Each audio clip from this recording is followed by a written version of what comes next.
brain because I can never remember. Hi, my name is Roy Canterbury. I'm going to be your host today on Arch Talk 101. And before we get started, I want to let everybody know where you can listen or watch the podcast.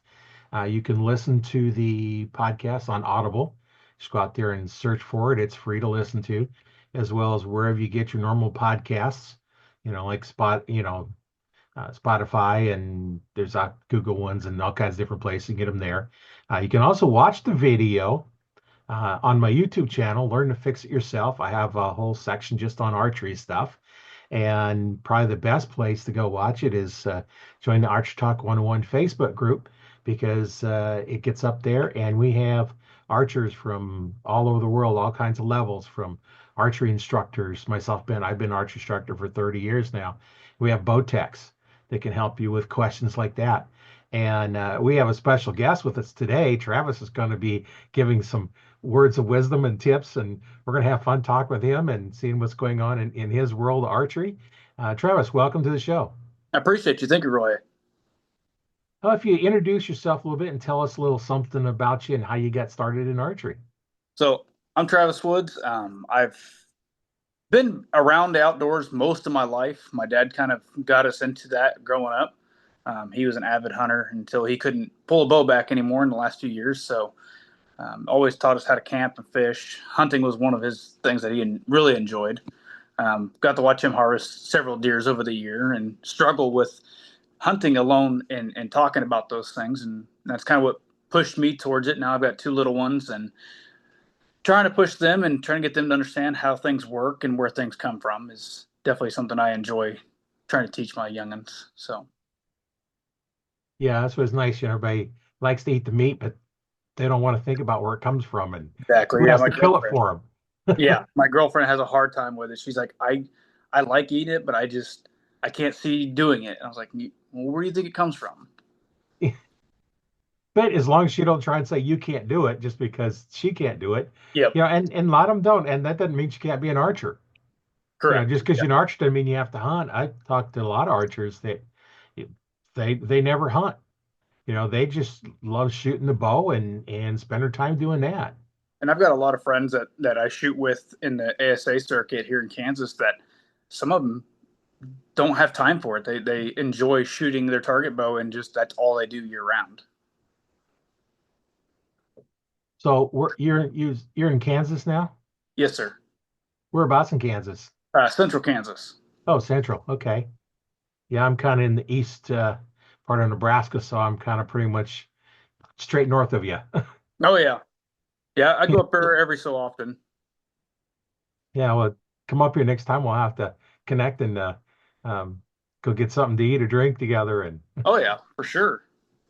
it's always nice being able to meet them and meet different archers from all the world. And this is a great format to do that. When you get to talk to archers, everybody has different stories.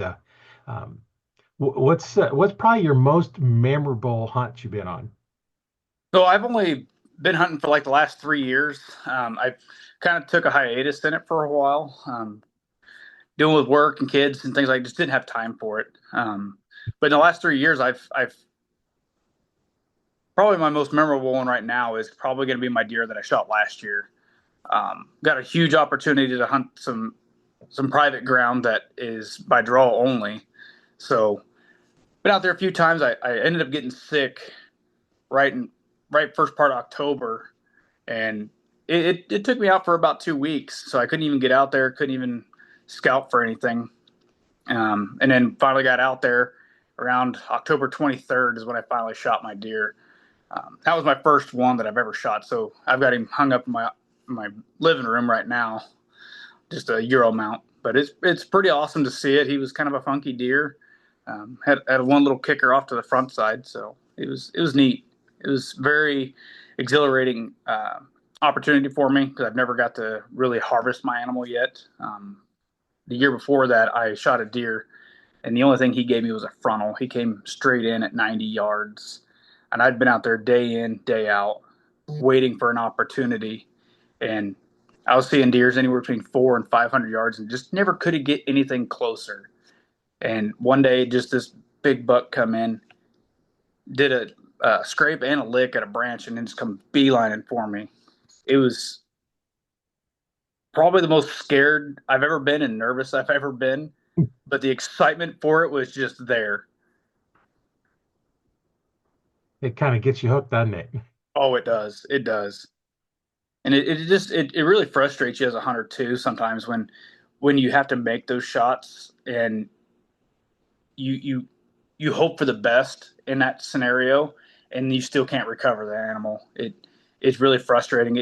It boggled me for probably 2 years now that I wasn't able to recover him. Yeah, and if you've been hunting very long, you've made bad shots like that and not recovered deer. Yep.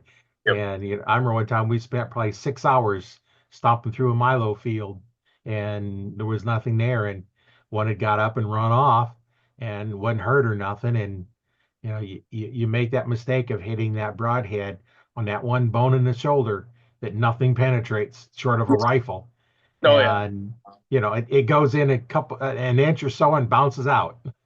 Yeah, and I think that's about what happened. He bled for a long time, and we ended up finding him about a mile and a half later, and he ended up just taking off on us, and we never saw him after that. Yeah, they can run a long time sometimes. Oh yeah, it was impressive to see how much blood there was on the ground, and that we could track for that long, and still never found him. Yeah, yeah, I've done that one I was telling you about. There was almost no blood on the ground, a little bit of blood here and there, and it didn't even bleed. So, it was going to be just fine. But we spent, like I said, probably a good 6 hours stomping through a milo field to see if we could find it, and nothing. And it's like, well, we're not even seeing any blood, and I know I hit it. It was like 10 yards away and 70 pounds with the Muzzy broadhead. So, Oh, yeah, there was plenty of power, but it just that one spot on that shoulder, you don't want to hit with a broadhead right, because nothing's right. going through it. If Yeah, that Muzzy at 70 pounds didn't go through it, ain't no arrow gonna go through it. I agree there. I definitely agree. Shot placement, and that's something that I learned during that experience was shot placement. It doesn't matter what broadhead you use, it doesn't matter what poundage you use sometimes. If you have the right shot placement, it'll go through. It may not go all the way through, but it's going to go through. Yeah. And I know I remember the first deer I killed, I was at a state park, and you could archery hunt or shotgun, for Mhm. like pheasants and stuff. And I see a trail that I know they're using, and in order to get over the brush that's on my side, as on the west side, and I had to get up about 19, 20 feet in a tree, and it was like a 40-yard shot. And the interesting part is about people don't look. I was up in the tree, hanging, screwing steps in and going up the tree. I was sitting there, and this couple and a kid come walking by underneath me, never seen me, never Oh, looked up and see me. And I was just sitting there just watching. They walked down further past, my hunting buddy was down at the other end, and they seen him because he was a lot lower than I was. But, I was probably only about 10, 15 feet up in the air. and that's a And pretty reasonable distance to be up too. I never really get above probably 17 feet. yeah, that's when I had to get up that high to get to the other side of the trail, which is on the other side of the bushes that were, as tall as I was. So I had to get up that high in order to get out there. Oh yeah, And this little bitty buck, he wasn't a big massive one or nothing, but it's my first year. So you don't care. Your first yeah, year that you can shoot it. If it's a pretty much. fawn, fine. After that, then let's talk about not shooting fawns. But it was a buck, and I'm shooting 2117 aluminums, which is a very heavy arrow, full length, so it was like 34 inches long, 145 grain Muzzy broadhead at 52 pounds. Ooh, yeah, Very that's slow, very heavy. And I shot, and when that deer turned around, I think the fletching stopped it from going out the other side of the deer. oh yeah. I've seen Uh, that. That's Almost complete pass through. Yeah, that's when you know you've made a great shot when that arrow sticks in one side and out the other. Yeah. That was my first year, and you always remember the first one that you get like that, and Of course, yours, unfortunately, your first one you didn't recover, but you did Yeah. get that other one, this last Yeah. season. And So it was it that's was pretty always awesome. Like we even had my kids there when we finally got it home because we processed it all of ourselves the first time. I was like, you know what? I want to do this. I want to see what it's about, see what it's like, and really go through the process and actually understand I'm going to eat this. Like right.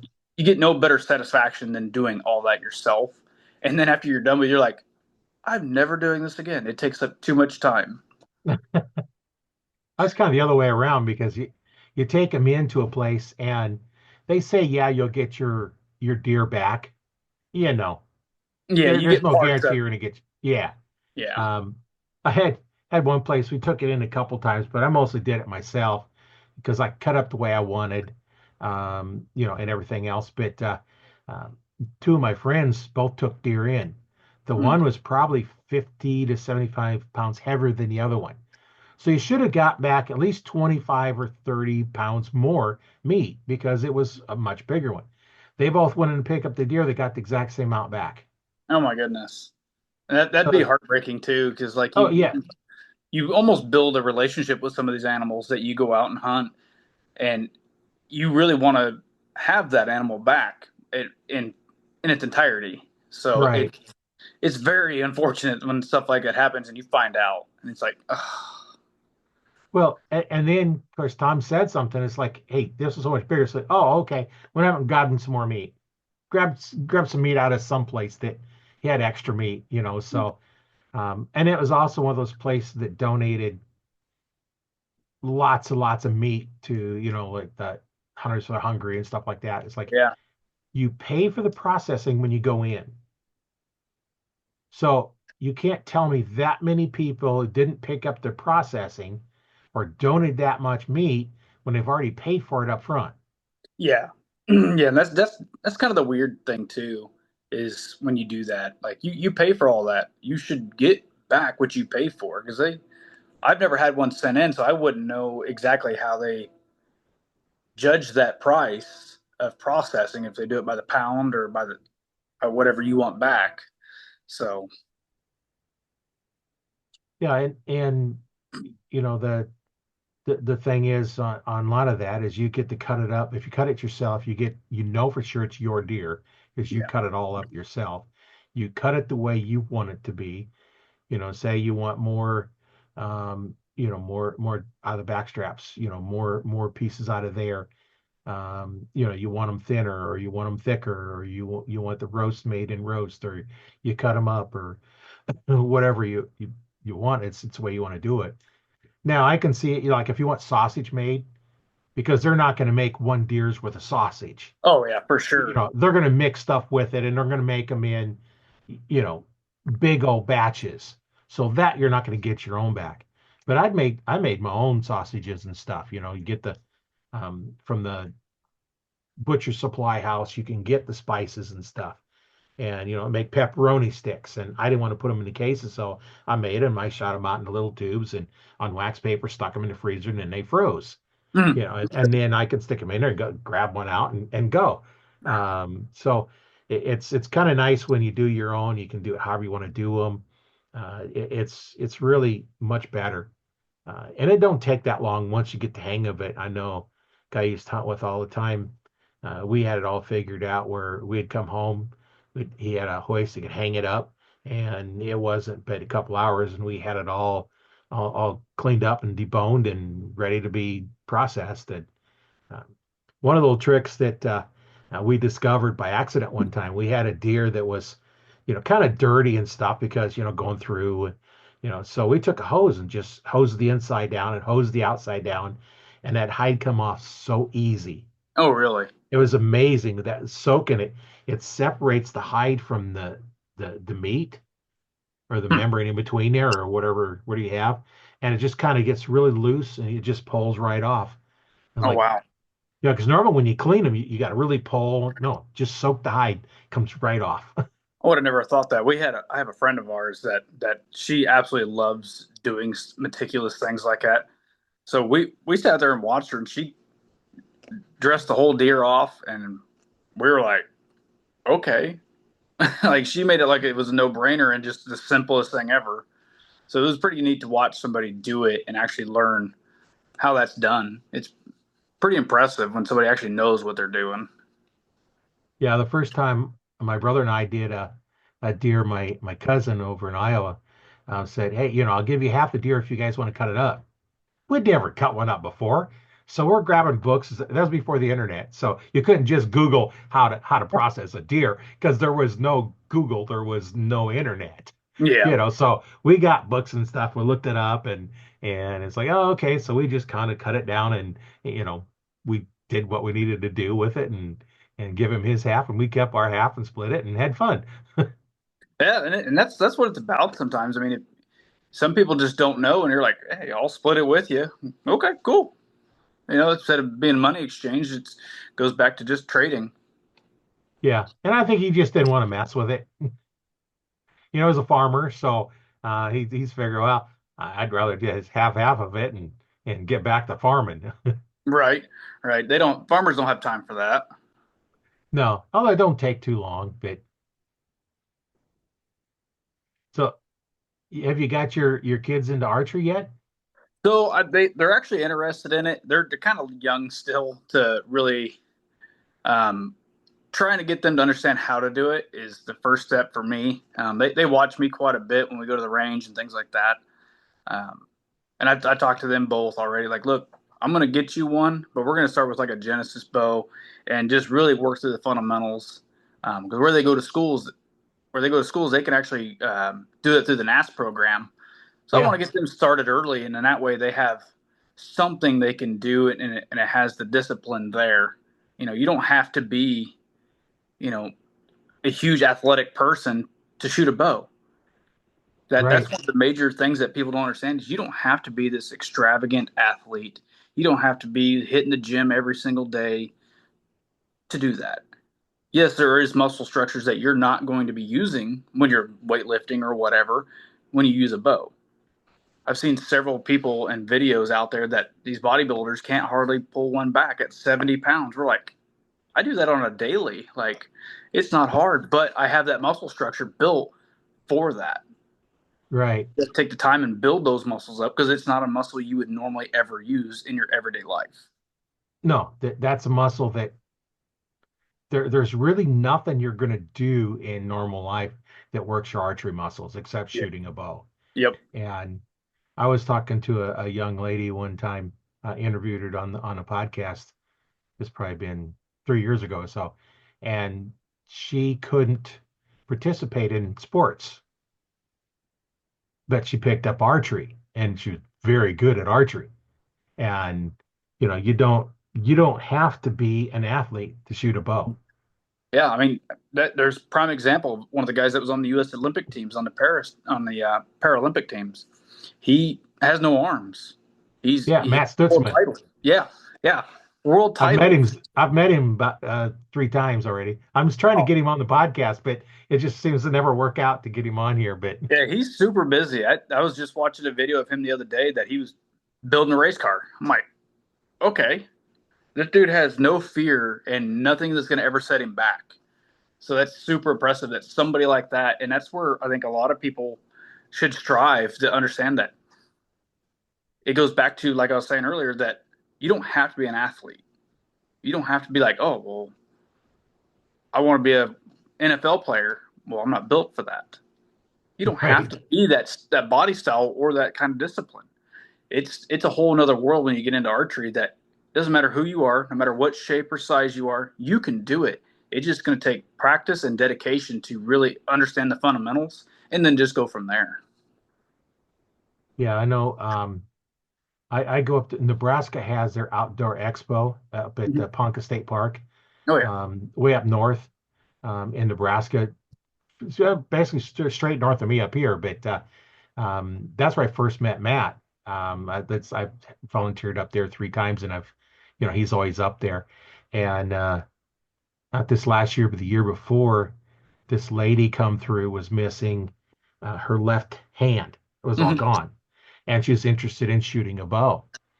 So the lady from Nebraska Game Parks, Christy, was was there, was working at what they call the aerial archery, where they have these little round discs, and then you shoot them and you shoot them at with arrows with little like tennis balls on the front of them, Oh so yeah. don't stick them, it just knocks them out of the air. And so she went up and they got a compound bow, a right-handed one because she's missing her left hand, and they put a sling, an arm guard around her wrist, and then around the bow to hold the bow in place for her. And then they had her shooting within, maybe half hour, the time she expressed interest in it. And then we hooked her up with Matt happened to be walking by, so we hooked the two of them up there to because he's got connections to people that really do that stuff good. And then she actually had somebody make up basically an arm guard that actually will hold a bow for you. So if we run Okay. into anybody that has that, we can strap that on them and they could be shooting a bow. And it's just one of those things that if you want to do it, there's no limits to what you can do. Yeah, You there's know, absolutely no limits, and there's a ton of programs out there too that will help you get involved. Like breaking the barriers is another one where I think they're taking disabled veterans and veterans alone and just teaching them how to shoot archery and building that fundraising up for that.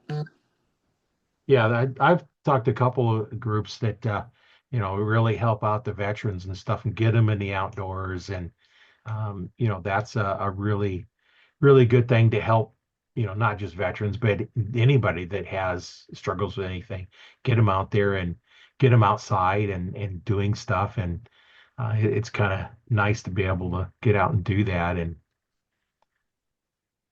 No, for sure. Like it's definitely getting in the outdoors and just in the hunting industry alone. Like you hear all these guys that just like dying for September to come around and just waiting for either them elk or whitetails and just get back in the woods just because it is so peaceful and it is calming and nothing else matters. You're out there by yourself in your own thoughts and you can just clear your head. That's so nice to be able to do. And we take everyday life granted and don't realize the smaller things in life that fulfill that void that we're looking for. right, yeah, it's nice being out there when you can. I've been out there and all of a sudden I hear this noise, look, and it's a leaf falling. I'm hearing a leaf falling through the air. Yeah, you definitely it opens up your mind to a whole lot more going on. You get more in tune with your surroundings than you ever would anywhere else. Well, how many people out in the woods have had birds come land on them or almost on them? Oh yeah. You know, I haven't just had them this land on me, but close. yeah, just this last hunt I had a hawk come beelining for me and then he ended up seeing me and just darting off. I was like, holy cow. Yeah. If you're if you're in camo, squirrels can't figure out what you are. Oh yeah, no. I had That one behind me for like a half hour chewing on a walnut, driving me crazy. you're And not a care in the world. He just sat back there chewing. I'm like, okay, can we go somewhere else? yeah, and even if you're in full camo, even if you wave, they just look at you and it's like, oh, okay, well, what is that? Yeah. Yeah, they usually have no idea. Well, to give you a little story on, I was in my tree stand and no deer was coming around enough, and this squirrel come out and and it's down on a branch below me, and I was like, oh, is squirrel season open? Because I had my hunting tag so I could shoot it. So I reached to my side pocket, pulled out my wallet, opened it up, pulled out the card. It says, "Oh, squirrel season's open." Put it back in my pocket. The squirrel's still looking at me. And then I draw back. The squirrel's still looking at me. He stopped looking at me until the arrow went through it. And that's surprising too because I've watched several videos. I thought about going squirrel hunting with my bow, and I'm just like watching these videos, and these guys are flinging arrows at it, and that squirrel is absolutely ducking across the branch just before it gets there. I'm like, how? How is that thing that fast? Yeah. Well, they probably weren't in full camo either, were they? That I couldn't. I never saw them. I was just the videos like zoomed up and up under the squirrel, And I'm Oh, just like watching it. I'm like, you can hear the bow go off, and then all of a sudden that squirrel just goes underneath the branch. You're like, holy cow! yeah. Being full camo. Yeah, that would That'd probably be definitely make a helpful. And difference.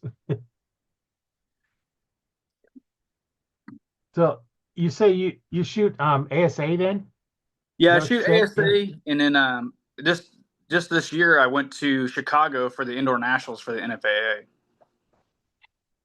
How'd that go for you? Overwhelming to say the least. It wasn't quite as the turnout they were hoping for. I think there was about 800 archers from all over the world, of course. I was in the men's open class. Ended up not doing so great, but I was very happy with where I ended up. I wasn't dead last and I wasn't first, but ended up in the flights. And I was in flight 5 and finished third. So pretty impressed with that for my first time going to a huge national event like that. Well, and that's the first time in an event. I bet you was, not sure what's going on, a little nervous of what's going on. Couldn't really concentrate as much on your shooting because, this is a big event. If you've never been there, it's like my first time in operating room. I wanted to look around, so I kept Right. so looking. They kept pushing me down. Finally, they tied me down, and then I went out. But yeah, the first time there, you want to kind of see everything, take everything in, and it's kind of, I can see I'd be a little hard to focus. And It um, it was it was the first day was a struggle to try and focus and trying to get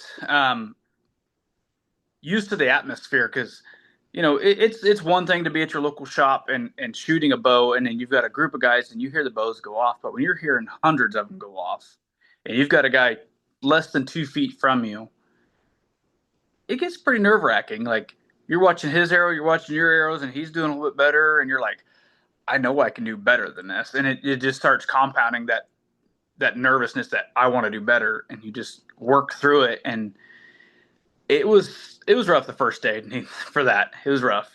But then my second day, it turned around a lot for me. I was doing really, really well. I was one arrow from a 300. I ended up dropping 1 point for the second day, and it was pretty frustrating, very frustrating for that day. yeah, yeah, that it would be. So the next time you go in, though, it'll be a little bit nicer. Right, right. And I'm hoping they do it at the same venue. I really liked the Naval Pier this year. A lot of people were really discouraged where it was at. In Chicago, most people have a stigma of Chicago. They're not quite wrong. It was pretty neat, pretty interesting to say. Um, Very odd people out there, especially coming from central Midwest where you just don't see skyscrapers every day and you don't have the busy city life.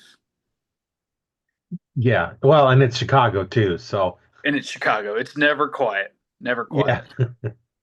yeah, and not my favorite city to go see.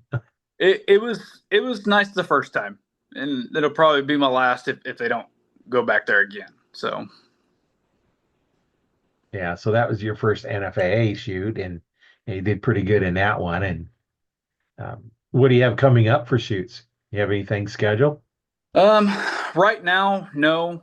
I'm just kind of doing my local ASA stuff. We have 3 more events, I think, and then we have championships in July. So I'm working towards shoot of the year and winning the state championship. So, what do you do preparing for these different shoots? What's kind of your practice routine? And Definitely trying to get arrows in, trying to get arrow count up, making sure that I'm physically ready. Other than that, I'm really working on my mental game and just staying consistent. Consistency is the name of the game when you're shooting a bow. If you change your hand placement, you're going to shoot in a different spot every time. Um, and then something I'm trying to work towards for next year is I want to go to Vegas. I want to go do the Vegas shoot and see how I do there. That's kind of like the pinnacle of archery is the Vegas um, shoot. So yeah, that would be a nice shoot to go to. Yeah, this year it was kind of rough. I was talking to some people that went and listening to different people on podcasts that said it was pretty rough, but it was the first year at this venue, and they expected it. Definitely expected some setbacks. Yeah, they change venues, and there's too many, there's a lot of factors that can go into putting on a shoot. I know just the local ones when I was in the club putting on the 3D shoots, there's a lot to putting them up, putting the targets out, getting the distance, making sure everybody's, you got that safe angle, the 30 degrees left and right of the target that's clear for, you know, however long you want it to, need it to be so that you don't have any stray arrows flying and Yeah, just setting that stuff up is difficult and just a target shoot, setting up the lines, making sure they're all exactly that 20 yards from the target or 15 meters or whatever they're using for a distance, making sure they're all exactly the same, all the equipment's the same and everything else. So yeah, there's quite a bit to setting up. I actually interviewed a lady that was a coach, started out coaching and become an Olympic coach, and the amount of work that they have to do to put on a shoot was amazing. oh How much work goes into putting one on. yeah, that would be a lot of work. We've got one tomorrow at our local 3D club, and I shoot there pretty much year round. As long as there's not snow on the ground, I try and go because that's part of my routine is just getting out, making sure that I can see my fiber, making sure my clarifier works the way it's supposed to in every condition possible because you never know what day to day is going to bring you. So that's part of that factor that you have to learn and understanding what your equipment is able to do and what it's not able to do. Right, because here in the Midwest we could have um, no wind, we could have 3 4 mile an hour winds, we got 20 miles, we could have 30 mile an hour winds. We had 90 mile an hour winds come through and took part of a tree out for us. Yeah, So it's a never dull moment here in the Midwest. So No, it's like you got to go early morning. That's the best time you have, and not having much wind because the afternoon, evenings, there's always wind, and then it dies down by the time it's getting dark. yeah, or when it's 110 degrees outside and there's no wind. So Yeah, that's so you got one of two evils. You either deal with the wind or you deal with the heat in the summer. So but that's all your boat. That's all that you have to deal with. Your bow's going to act differently. for sure, As I it found hot, that. your strings will stretch a little bit more. Your limbs a little bit different. You get out in hunting season, yeah, and it's 30 degrees. Well, everything's stiffer. It's going to be pulling harder. It's going to shoot differently. Maybe your peep rolls differently.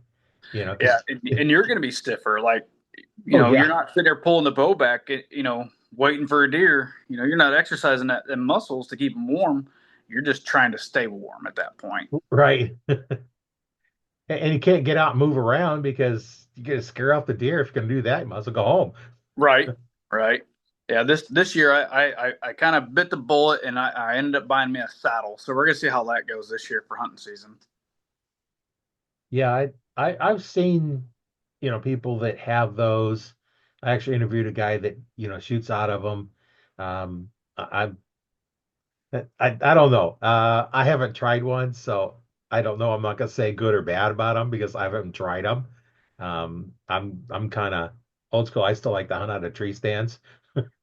Right. And that's me too. I was like really leery about it. I'm like, I don't know. I don't know if it's gonna make it a different advantage for me or not, or if even if I'm gonna like it. And I told myself, if I don't like it, I can always sell it. It's not a huge deal. And always go back to just a hang on tree stand. But I definitely like getting deep in there as far as what I consider deep is probably about a mile. Because here in the Midwest, there's trees, but sometimes you got to walk a long way to get to the right tree. So Right, when you're carrying 30 or 40 pounds on your back, it takes a while. right. And then I got a big heavy backpack on too because I always carried a whole lot of stuff with me. In my backpack I've got you know lots of stuff. I've got ropes and I've got knives and I've got binoculars, first aid kit, um, you know, if I'm walking in and it's cold, I got my coveralls strapped to my backpack because I can't walk in with them. I'd be soaking wet by the time I get there. I have to wait till I get there to put them on.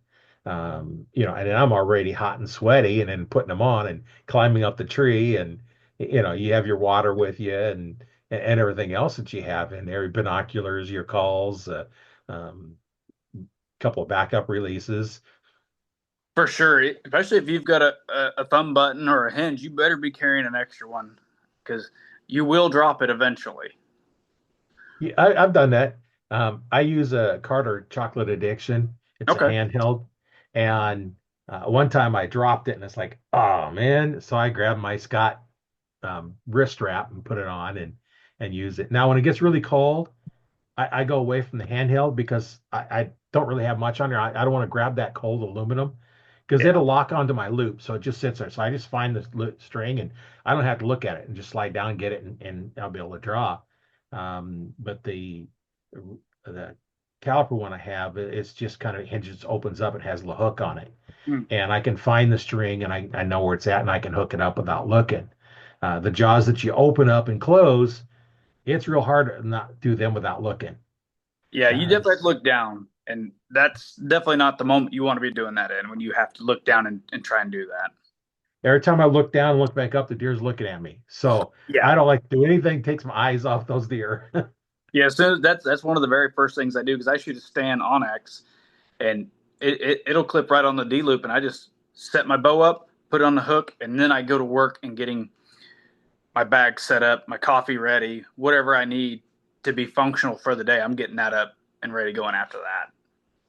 Next, then you can always grab your bow real quick and go. And Yep. of course, the first one we've done was strapped in. Well, yeah, you always want to be strapped no matter what you do. Yeah, I've had to unstrap a couple times to get around limbs, and that's pretty makes you nervous real quick. And that's right, not something you right, want to do, but and there is some scenarios where you have to. But once you figure out you have to do that, you should always have a second rope. right. And I interviewed the guys at Nebraska Game and Parks that do the tree stand safety, and I've got a podcast on that. I forget which one it is. Um, Look real quick here, see if I can find which one it was.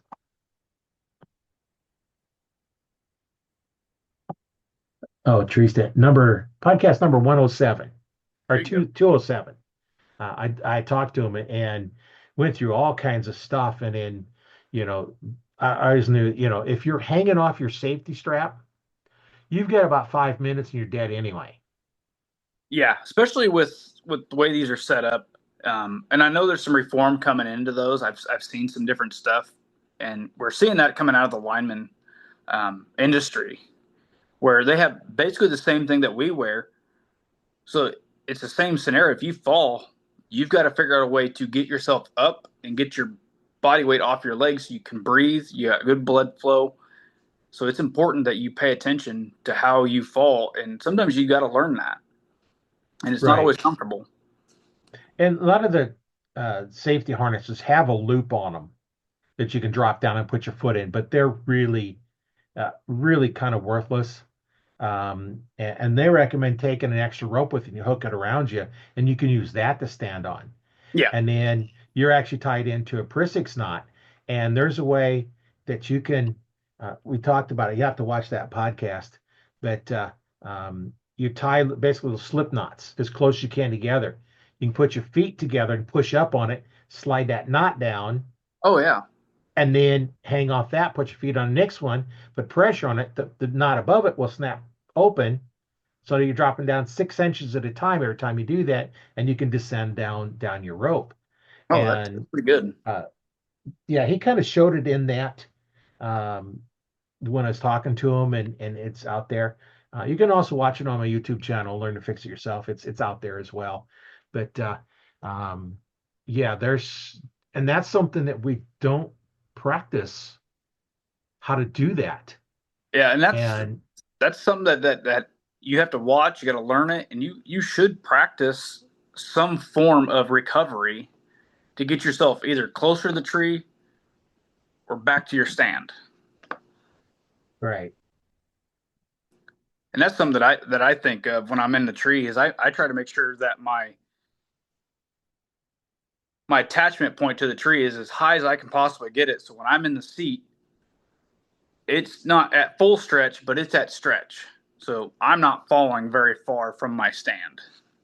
Yeah, when I set mine up, I can't fall out of my stand Yeah. because I set it up so as I'm sitting down, it pulls slightly as a slight little pull, and then as I stand up, sometimes if I try and go too far, it's pulling down on me, Yep. and I've actually used it a couple times to get a right angle, stand on there and kind of slowly leaning forward and then put the pressure on it. So I'm using it to hold me Yep. so I can make a shot around some stuff.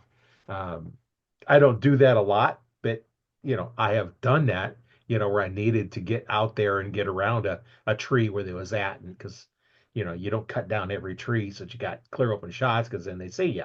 Yep. You got to keep some cover. You got to keep some cover, and sometimes you got to make your cover like that. Yeah. But yeah, that's something, I'd recommend going out and looking for podcast number 207, which is tree stand safety, and looking at that because that's something that, we all need to pay attention to and use those lineman lines. You can get a pack of three of them at Cabela's for, I forget what it was, like $90 or something like that for the three of them. It might even be Yeah, cheaper now. I don't remember it, now.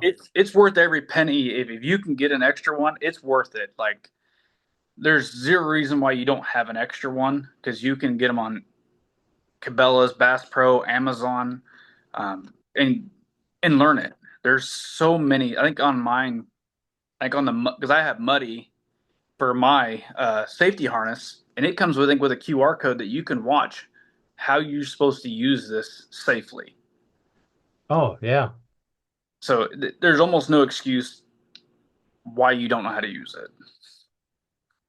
Yeah, and that's something, when I first started, nobody ever talked about that kind of stuff.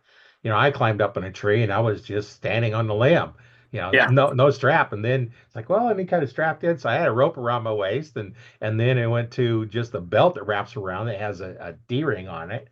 And then now, use full body harnesses. And they're fairly inexpensive for what you're getting. And they're easy to put on as long as you don't try to use when it comes with a tree stand. yeah. Never use the one that comes with a tree stand. That's a The terrible, terrible idea. on a good day they suck. You Yeah, can't figure. They're hard to figure out how to put them on. yeah, because it's nothing but It's it's flat rope, and that's not the way to go. It's definitely once you put it on, you're like, yeah, no, it's uncomfortable. There's no way to get it adjusted the way you need it to because everybody's different. They make it very generic. This is what you're going to use, and that's not the way to go. Find you it's one still, that's going to be comfortable. yeah, it's still better than nothing. Way better than nothing. Way better than Yeah, nothing.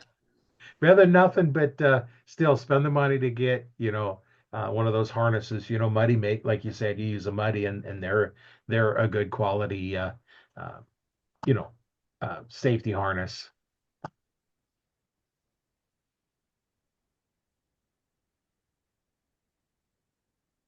Yeah, that's I was just going to look up just so we can. I'm gonna. So as we're talking about it, let's just. Where's my share? We're just gonna share it. Can you see um Oh yeah. the money? Okay. Sometimes I don't get it right, but um they've got hunting blinds, apparel, jackets, trail cameras, tree stands, accessories, whole bunch of cameras, blinds. They got a lot of new stuff. Cameras. They make a lot of stuff. I don't know where to try to look and see I've the never been on their harness. website to find it. Yeah, I haven't either. The first time I got out there, I'm looking tree stand accessories. I bet that's where it's at. Snap pins. scent discs, the hangers. Those I don't know if it's use those or not, but these little hangers, those are really nice because you can screw them into your tree and adjust it, hang your bow right on it, or use it for accessories. Yeah, I've got 3 or 4 of them. I got one for my camera and then one for my bow. And they have little hook accessories. Look and see all kinds of stuff out here. Wouldn't really plan on promoting muddy outdoors today, but I thought I'd see if we can show the harnesses. No, that's not the right page for it. So Hmm.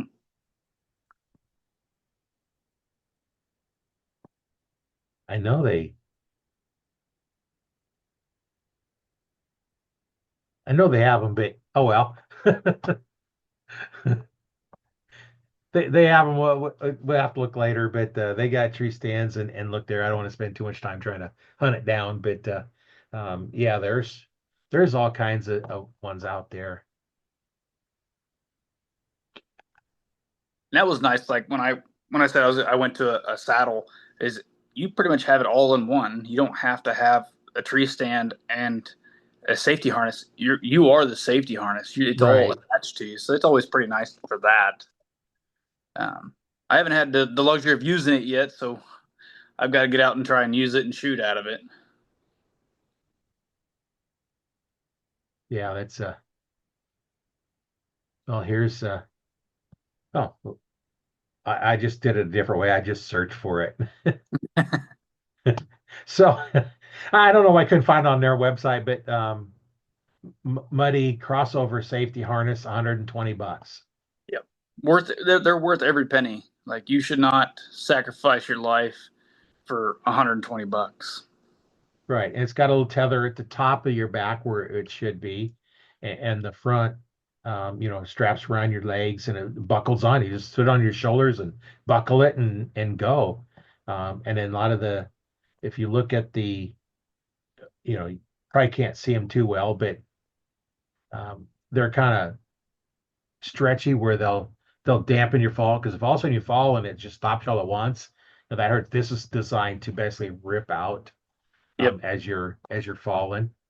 Uh, so that's easy to put on, quick to put on. The other ones you have, it says right leg, right shoulder, left shoulder, and then you're fiddling around with all these webbings and trying to put them on. And yeah, watch that tree stand safety video. We actually show those and why they're such a pain to use. But Yeah, yeah, we and want you to be it's pretty safe. cool, That's a man. big thing. And you're spot on with it. It is a pain. Like if you have to think about how to put it on, it's not worth it. It should be very simple. Should be no brainer. You put your legs in, you put your arms through, and you're done. Yeah, and the one thing we brought up is do not put it on over your big jacket. No, be on your base layer as close to the body as you can put it. Right. Well, it's tighter, and also if you get hot, how do you take your jacket off? Yeah, yeah. Without detaching from the tree, how do you take your jacket off? Because around here in the Midwest, it's going to be cold in the morning, and it's going to get warm in the afternoon. And I've been out hunting, and it's like, okay, I need my jacket off because I'm getting hot. Yeah, yeah. That was like that morning that I shot my deer. It was warm that day, and it was gonna get warm the next couple days. And I was like, okay, well, I got out there. It was cool. Got my jacket on. Nothing real heavy. But with my hunting gear, I've got a slip in the back where you can slip your harness through and then go all the way through it. So if you had to take your jacket off, you just peel it off and you can just let it dangle if you had to. Oh yeah, yeah. You got the hoods on there, then it's kind of a little bit more of a pain, but Yeah. because it's if you don't have that hole to slide it through, but yeah, you want to be comfortable. Yeah, that's the name of the game. If you're comfortable, you can sit all day long. If you're uncomfortable, you're not going to make it all day. Yeah, and the right boots definitely makes it. When I first started, I didn't have the insulated boots. They were just Ugh. some big boots, and yeah, I was hour and a half, 2 hours at most, and my feet were hurting, and it's like, okay, I'm done. Yeah, Um, I've done that before, and it's you pay the price for it real fast because you can't sit yeah, out there. I've got some of the lacrosse Ice Kings. They're Oh, they're yeah. rated at -60. You don't walk in them very far because they're Nope. big and heavy. But even if your feet are hot and sweaty, they don't get cold. Yeah, We and don't get cold enough around I've here. I've tried, the hot hands where you put them in your feet. They got the ones for your feet. I've tried those. They don't work. The next thing that I want to try is some like electric socks and things like that that should work pretty well. Especially if you're one of the guys that like to hunt the late season here in the Midwest. It can be rough. It can be very brutal. Well, I like using the merino wool socks. Those work really nice. Yeah, I And got some from my hunting company that I use, and merino wool, that's a game changer. Absolute game changer. Your feet I stay know, dry, they stay warm, and you don't have to worry about anything typically. yeah, I don't know if Bass Pro still does them, but they had their merino wool socks, their lifetime ones. At that Mm, time, they're like $10, and you wear them out, you bring back, get another pair. I don't know if they still do the lifetime on those, right. but those were, you know, I got a great big drawer full of wool socks, and I wear the merino wool, and I got another one out with two pair because my boots were designed to have two pair of socks on, and the merino wool, and then another one like a tree stand sock or something. It's not as good a wool, but it's two layers, and all these other wool socks, I never wear them. Yeah, they I was just sit like, there like, I've moved on. yeah, yeah, I got all those wool socks, and the merino wool's not itchy either on your feet. No, it's very smooth. It's very comfortable. I don't know what it is, but it's just um, a nice sock to use. So, what kind of stuff do you carry with you when you go out hunting? So for like deer, I'll definitely carry a snack. Snack is always a must. It doesn't matter what it is. If it's loud, make it not loud. Um, Water always, and in the early mornings, a coffee. You got to have a thermos full of coffee. You got to find a way to stay warm on the early cold mornings. Um, Other than that, I'll carry a set of knives, um, a pen. And sometimes I'll even carry like a little notebook just to take notes if I see deer going in a certain spot. Um, Jotting down that note, how far it was, why are they going that direction, what things did I find while I'm scouting for a new spot too. Um, let's see, what else do I carry? Uh,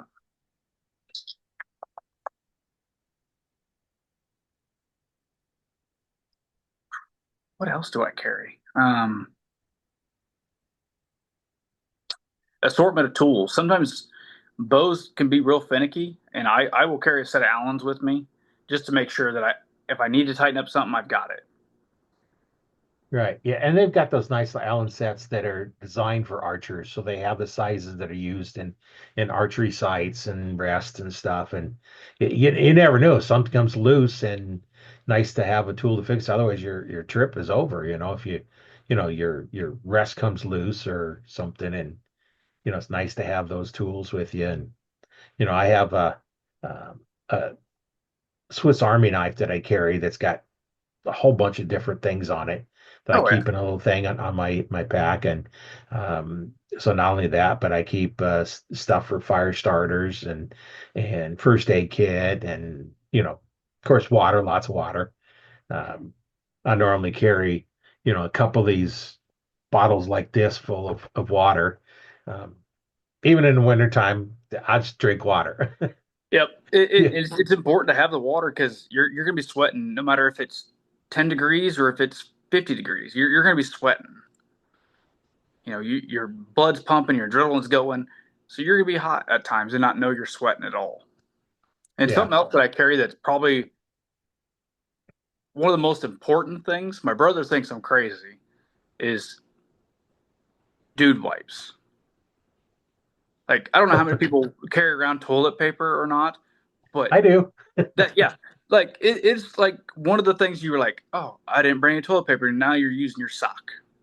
You Yeah, know, you know, why not carry a thing that you can use? It doesn't matter if it's for when you go to the bathroom, or if you just got to clean your hands because you just got done gutting the deer, Right.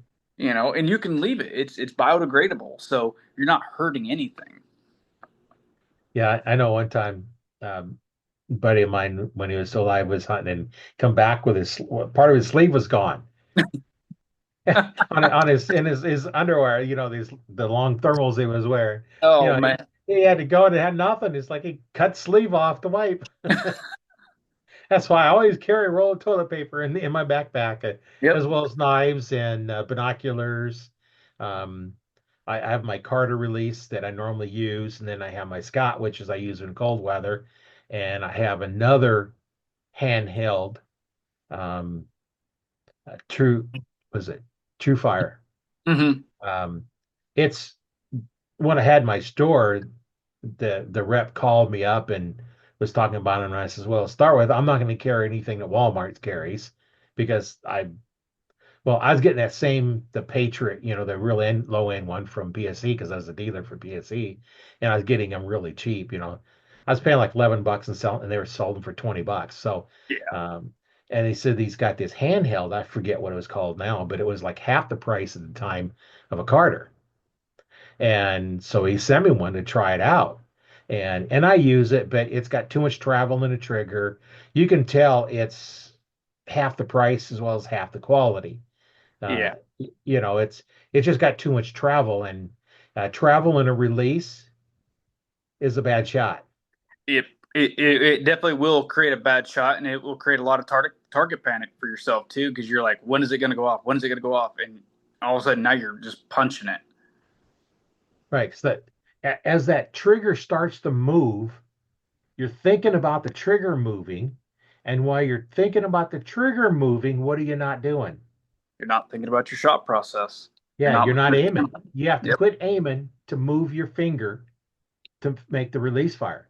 And Yep. that's why I always tell uh, somebody that I run into is like, find out they're an archer. So you use a wrist strap. It's like, well, yeah, I give you first lesson free. Quit pulling the trigger. And I've had so it's like, oh, how do you know I'm doing that? Yeah, well, 90% of the people that are using a wrist strap are using it wrong anyway. Yep. And you even watch the hunting videos, they're all using them wrong. Yep. Right at the tip of their finger, and you can just see them just wow, and just Yeah. get to go. And then you watch a lot of the YouTube videos of these people, these guys and ladies that are shooting, and that finger is out, and it's like, okay, they're going to cram on the trigger. Yeah, cram on the trigger and grab the bow. Yep. Yep. And like, And some people make it work really, really well for themselves. They have taught themselves that they can shoot that way, and that's the only way they'll end up knowing, unless they sit down and think about what they're doing and try something new and learn that process. And it is a very hard process. I struggle with it a lot of squeezing the trigger, not punching it, because you get that excitement. You're just ready to go. Your body's telling you fire, fire, fire, and you're just like, I need to slow down. and you still don't squeeze the trigger.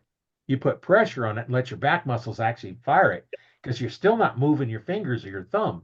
And I see a lot of them that use the thumb release, and now they're using the least dexterous digit on your hand to pull that trigger. That thumb is not Yep. very dexterous, not like your other fingers. Correct. You play a piano with your fingers, not your thumbs, Right. Right. because them thumbs. Now on the keyboard, the thumbs are good for space bars. That they use nothing else. Yep. Um, That's all it's used for. and when I teach everybody the exact same way, and then I modify it for that individual person, of course. But on the handheld, I always bury it clear into the where the index finger and the thumb meet. That's where my trigger's at. And I don't those little knobs on them, I don't even use them. I take them off because all I do is encourage you to wrap around and try and pull the trigger. It goes inside of there, and then I pull back. Now, if I have to force fire, I just tighten my fist. I can just tighten it, it'll go off. But that goes off, and there's not my hand does not move. Nothing on my hand moves. And in fact, if I don't have my sling on my bow and I'm hunting out of a tree stand and I shoot, my bow will be on the ground Oh yeah. Yeah. every time. Definitely should always have a sling on there, because that's also one of those things where it reassures your mind that it's not going to fall out of my hand. You should never just be full death grip on that thing because you're going to torque it like crazy. And then I've seen people derail their strings because they got a death grip on the bow. Because Yep. with that death grip, it actually twists it. And as you let down, you're twisting it, and next thing you know, the string pops off the cams. Yep. Oh yeah. I've seen it several times where people have done that and not paying attention or pulling it back, trying to check their timing and just doing that number and it just goes off. Yeah, best way to do that is just get a camera and record it.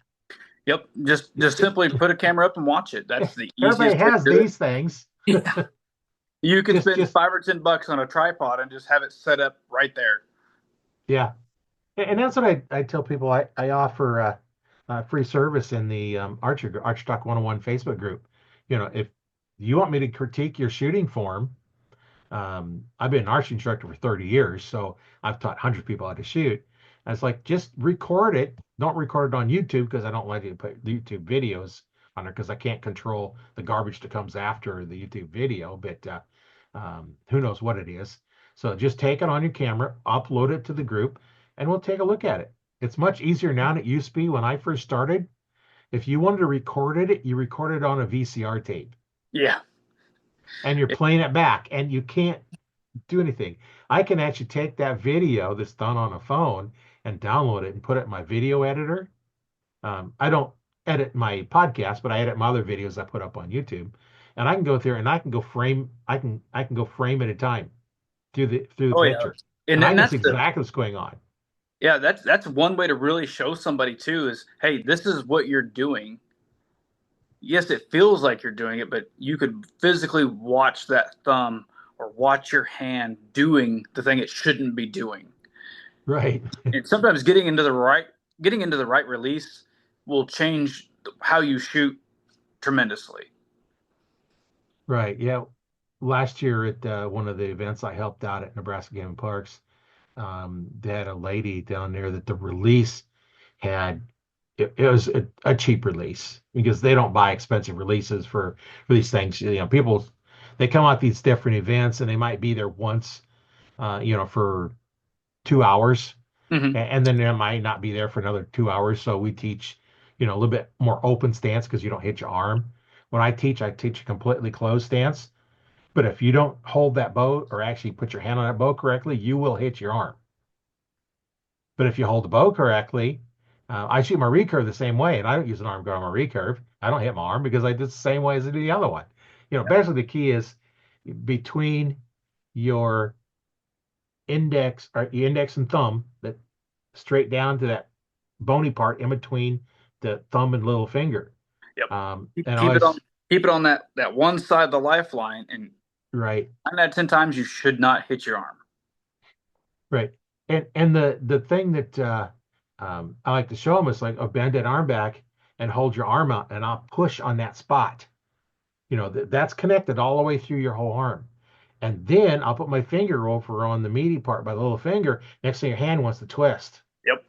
That's and the then same your thing hand I on was it gonna do. hand twists the other way. Now, in martial arts, we use that advantage to lock your wrist up to throw you. Yep. Because if you do that, that twists the wrist, and you twist the wrist, and then next thing you know, you got it locked up, and you're either throwing yourself on the ground or you're getting broke. Yeah, for sure. So, and then um, last time when I was starting, ask if they have any martial arts experience, and if they say no, then I go on. If they say yes, it's like, oh, think of a heel palm strike. Hmm. Because what a heel palm strike is taking that same bony part, and that's what you strike with, because all the force is straight to that target. Yep. Yeah, it's the strong part of your hand, and it's bone on bone contact, so you're gonna be able to push all the way through. And that's why I also use, because I combining, my archery, back tension release, martial arts training all into my form. That's why I use a completely closed stance, because what I'm going to do is I'm going to take that part of that hand and I'm going to push straight to my target, not Yep. off the side. And what I used to do is I had a string that goes around my thumb. That's my draw length. Poke my release on it. And I'm going to be pushing straight to that target. When that release goes off, If that string hangs up on my thumb, my form is wrong. Okay. So as you're doing that, you're pushing on the strings around your thumb, you're pushing to your target. So like if I'm doing towards the camera, when I shoot, that hand should go straight to the camera. Oh And yeah. that string should go straight to that point I'm aiming at. Now, because there's not a weight, it's not going to go very far, but it should go in that same direction. Yep. It should And be if you, fairly straight through it. because what happens if you shoot an open stance is you're putting pressure on the back of your hand to force it because the bow wants to pull it towards you Hmm. because you're not pushing straight away. So when it goes off, your hand goes out. If Correct. you're right, if left-hander, it goes the other direction, but it goes towards the back of your hand. And you can watch that.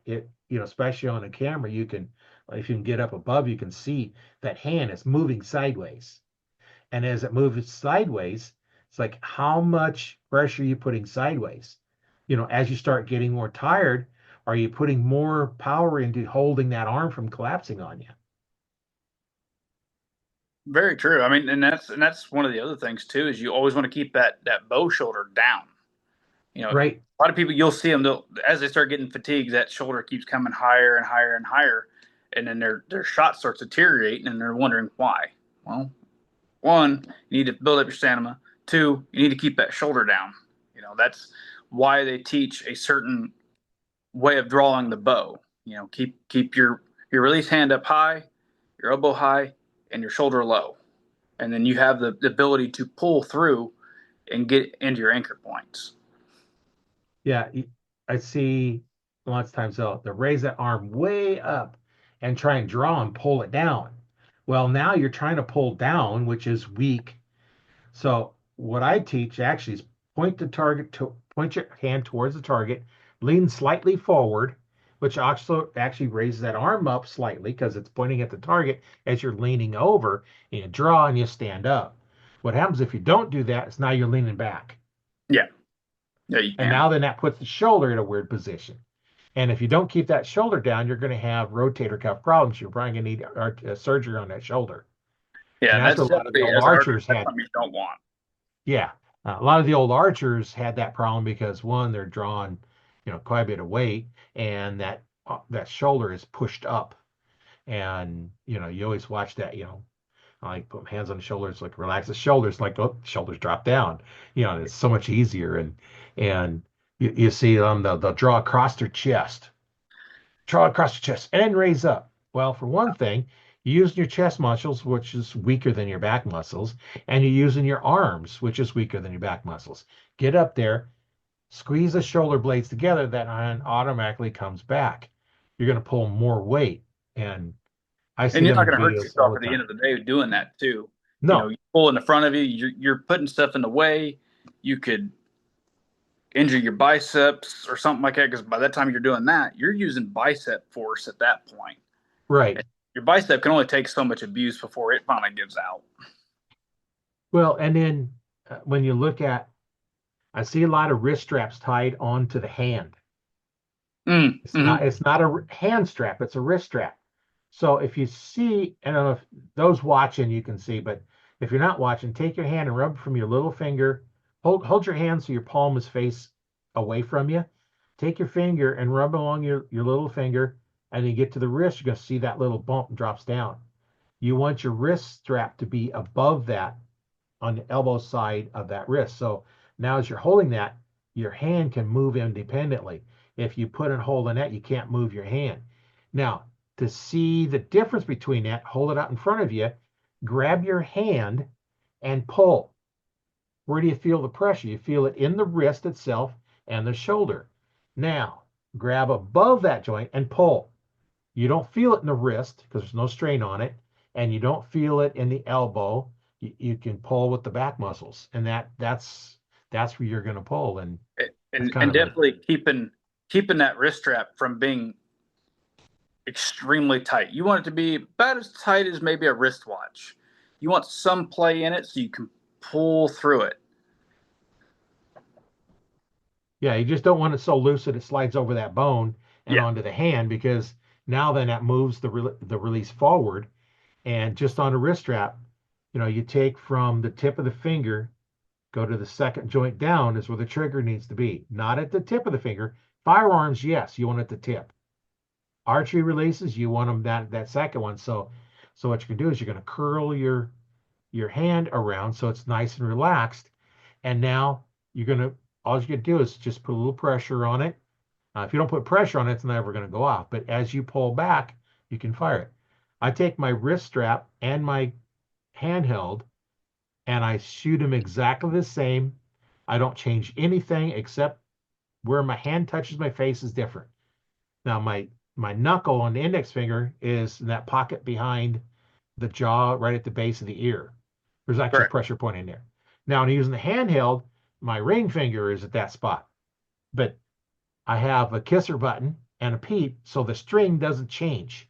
What my hand can do, it can twist around where hands flat or pointing sideways. That changes, but nothing else changes because the peep, the nose, and the kisser button. So I can shoot either one, makes no difference which one I have. Yeah, and that's something you got to learn too. Is you got if you're if you're going to be using a thumb button or a hinge, and your backup is going to be a wrist strap, you've got to learn to be able to use both because your anchor point's not always going to be the same. It could mess with your draw length a little bit. So you got to learn both of those and be able to be successful in using them. That's why your draw link's set for the one, and then if your release is set up correctly on the wrist strap, it's the same draw length. Yep. That's the key is you want the same draw length, and the only difference is the position of your hand. Yep. And that's fortunately if you use a handheld and you put it very into your hand, where that trigger on that handheld is right about at that same knuckle. Yeah. So as you're using it, that's at that same spot. So you use the other one, just hand just turns and there's a trigger there, as opposed to the trigger being buried into your hand. Now you'll see some of the handhelds are at the finger, and now you got to touch the thumb on it. You got to curl the thumb around it. Well, by Mm. burying it into my hand, I don't need to reach for that thumb because it's into my hand. It's actually part of my hand. I can grip it. And then I Yeah. always put a lot of pressure on with my thumb goes on. There's a spot for your thumb to sit, and I can squeeze that pretty hard.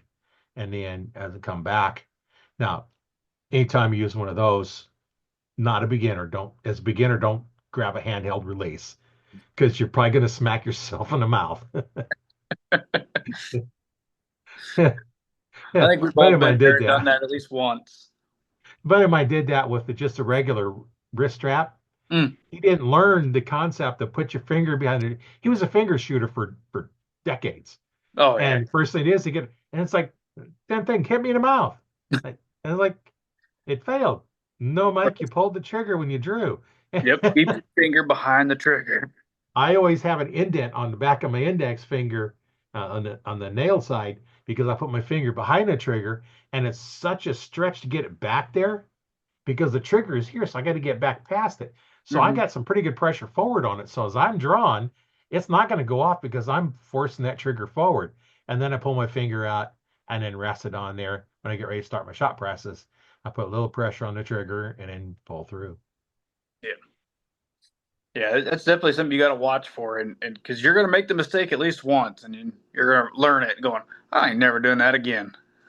Because when it goes off, where's that hand going towards? Right to the face every time. I've actually done that when I was trying to learn how to use a hinge, and you learn it once or twice, and you're like, okay, what am I doing wrong? And then you figure it out from there. Yeah, because those fire by just rotating them. So you got to really make sure. I don't shoot with one of those, but I have shot them a few times. You got almost your index finger pull that and let go completely with the little finger. So Yep. really, you're forcing that thing really forward. And now as you get in there, you start making it come back, and then it'll eventually go off.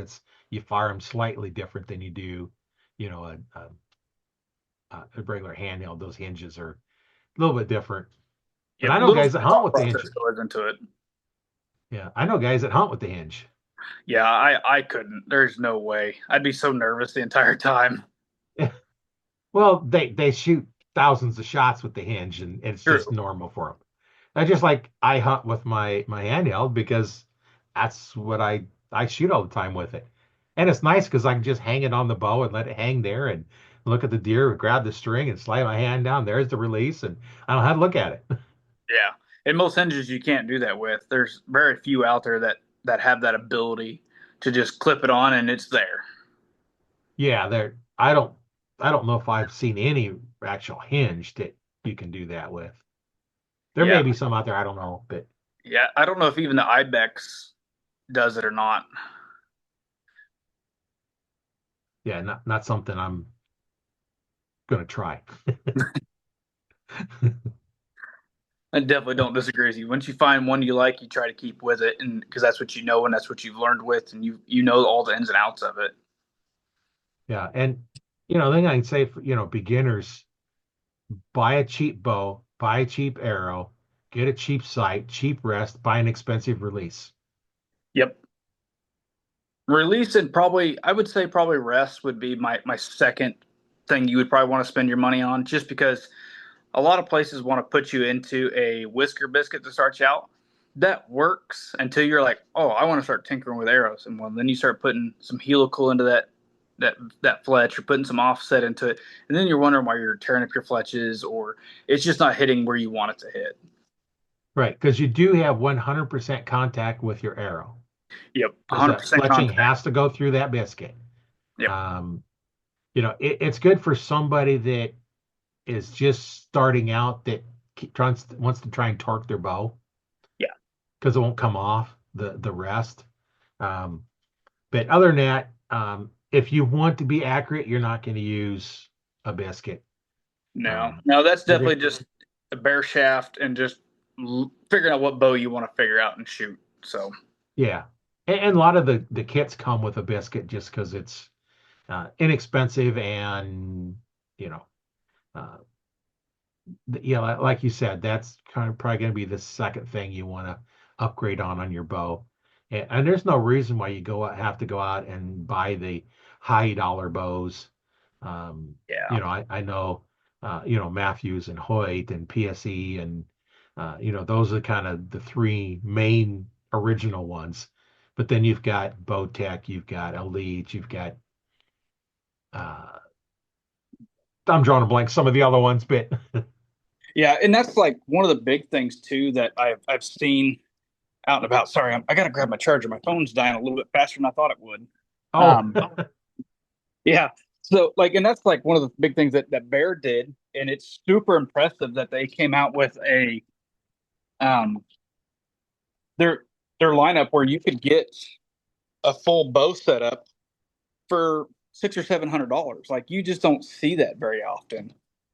That you can get a full bow setup. The only thing you got to buy is a release in your arrow, whatever arrows you want. So you can't beat that kind of money for that. no. Just a beginner, like that's so impressive that they've made that accomplishment for people to be able to do.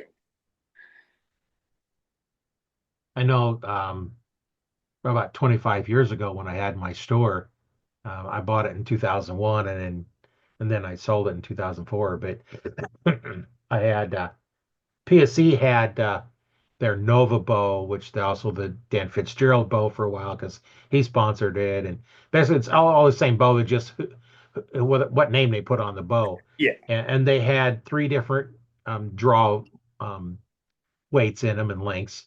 There's three different ones, and those were about $250. You could go Walmart and buy them.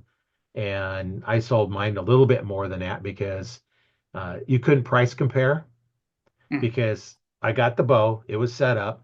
We've tied some string silencers on it. We just call them poofa balls. What you do is take the skirting you use for bass jigs Mm-hmm. and we'd cut them about 3 or 4 inches long, about four of them.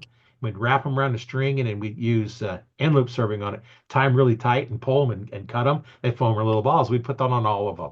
Oh yeah, and there's Just as some something people to actually do. doing that now, even on their compounds. And Matthews, we use the monkey tails on ours, but I've seen guys with Matthews do what you just said with all kinds of colors to match what Oh, they want. Yeah, I've got probably a dozen different colors at least that I used Yeah. to make them out of. I use the string leeches on mine. I put them on the string and the cables as well. Oh, really? I never Yeah. thought about putting them on the cables. Well, take your cable and pull it and kind of pluck it, and it Hmm. rings, right? Yep. Put it in a press, put a leech in there or your monkey tails, and now do the same thing. It goes thud. Yep. It The definitely it ringing will is silence noise. it for sure. Yeah. Now it's going to slow your bow down, but I don't really care. I want it to be quiet because it's a 2001 bow, so Yeah. it's not quiet. Yeah, definitely on older bows, that's not what they were concerned on. They were concerned on trying to get that feet per second up, just because the technology wasn't quite there yet to make it quieter. And now Right. with these bows today, they're so quiet. Well, they don't jump out of your hand as much either. The difference is on the older bows, the limbs were longer and pointing out. So as you Yep. pull that back and you shoot, it goes forward. So the force of both the upper and lower limb are going forward away from your hand. So Yeah. they will jump out of your hand. Now then they come down with the parallel limbs where the limbs are contracted down and up. So when you shoot, they go straight up and straight down. The vibration is canceled out by the upper limbs cancel the lower limb out and lower upper and vice versa. So they sit in your hand a lot better and they're a little bit quieter. And Uh, that's some of the things that I've learned over the years too, where you would see these guys talk about these older bows that there was a lot of feedback and people loved that feedback. And now you don't get as much because you're trying to reduce the vibration, you're trying to reduce the sound, you're trying to reduce the wear and tear on the equipment because vibration goes through everything. It's not just in the bow, right. it's in the strings, it's in the sight, it's in your peep sight. So those are all things that are all going to get worn due to that vibration. Now you don't really have that feedback to worry about. Well, and one of the feedback is talking about the positive feedback is you can feel when you had a good release because you could tell it hit your hand a certain way. Yep. You know it was a good release. If it doesn't hit your hand, then you gripped it. It's like so you can tell that good you can feel that good release. But there's no vibration, you don't have that little feedback into your hand. Mm-hmm. Uh, you know, so that's something that I always did. And one of the things I did with the Nova bow line is um, it seemed like all them come in, you pull them back and they creak. The Oh limb yeah. pockets wasn't greased, didn't have much lube in them. So all the techs knew when you get in one of those bows, we tear it down, we lubricate the limb pockets, put them back together, creak is gone. Yep. Um, And and you'd then almost have to do it every year too. yeah, and then we would some of them come with a stabilizer, just a piece of aluminum hunk on the front, most of it hold the sling on. So we'd make sure all the bows had a sling. We'd put on a stabilizer. If they didn't, once they quit coming with stabilizers, we'd put one of the real cheap, just inexpensive stabilizers on it, mostly to hold the sling on. We'd put 6 arrows in the quiver with tips. Now we didn't have them all set up because we cut them on and fletched them on site. We didn't have any pre-fletched arrows. We just bought raw shafts, and we had 3 and 4 inch vanes and 4 and 5 inch feathers. And feathers cost more than they did for vanes because they cost me more. And you come in and well, what colors you want? Pick them. Yep. And that was the easiest way to do it. It was just bear shafts, and that's how I do it. I buy nothing but bear shafts, and I shoot nothing but victory arrows, everything from their hunting arrows to the target arrows. I've got several different varieties of sizes and abilities for that, so I can make them whatever weight I want, whatever color fletches I want, and whatever stiffness I want. I don't have to worry about, well, now I got to cut these off because I don't like that whatever vein and put my own on. I can just buy bare shafts, buy all my components that I want, and just tinker with that and make it shoot the best that I possibly can. Yeah, and we had a Joe Jan that will do straight or offset, hold 6 arrows at a time. We had a dozen of the BPE plastic Fletchers and Mhm. 8 of the Bitzenbergers. So we could do straight or helical, and then we could do the cock feather up or down. So we could do it first. you had different receivers to them that way. So, we've got, over 2 dozen jigs and constantly doing before hunting season. We're constantly, there's arrows in all of them all the time. Oh yeah. Especially like a And month before, everybody's like, oh, I gotta get new arrows. I'm like, it, why? yeah, Why well, why it would you takes a wait? while. You've had Why would you all winter wait? to figure it out. And I used a lot of the Fletch type. I don't know if you can see it. Yeah. I used a lot of that. So it's not quick. The CA glue is quick, but it's a little more brittle. So you can have problems with them coming off. And I'd wipe all the shafts down with denatured alcohol and get them nice and clean. And uh, now, if they wanted, I put wraps on clear up at the top and then fletch on the top of them. But on mine, I used it's a reflective white, Okay, and yeah. I'd fletch my arrows and I'd put them on below the fletching. So I'd cut them in half instead of being, what are they, the 12-inch long one or whatever they are. I'd cut them in half, put them below the fletching. So Okay. as I refletched, I didn't have to cut through the wrap. Yeah. And there's a lot of people that do it like that too. I was just watching a video today that somebody had their veins on and they put a wrap just on the front of that. So it had numbers and a logo all on it. So that was pretty neat to see. I'm not a big wrap guy. I've used them before, and I just never really tickled my fancy for it. I just kind of, it's just a wasted dollar for me. I'll just put Well, fletches on it, call it a day. the only ones I put wraps on are my hunting arrows. And so a flashlight, I was looking around for an arrow that I shot, and I'd seen it underneath an evergreen tree because my flashlight hit the that little strip Oh and yeah, started glowing. Um, Other than that, I don't use wraps on any of my arrows, just on the hunting ones. Just makes them easier to find with, especially the LED flashlights. They really glow on those. right, right. That's pretty handy. I never really thought about doing it that way because I've always used night lighted knocks for that scenario.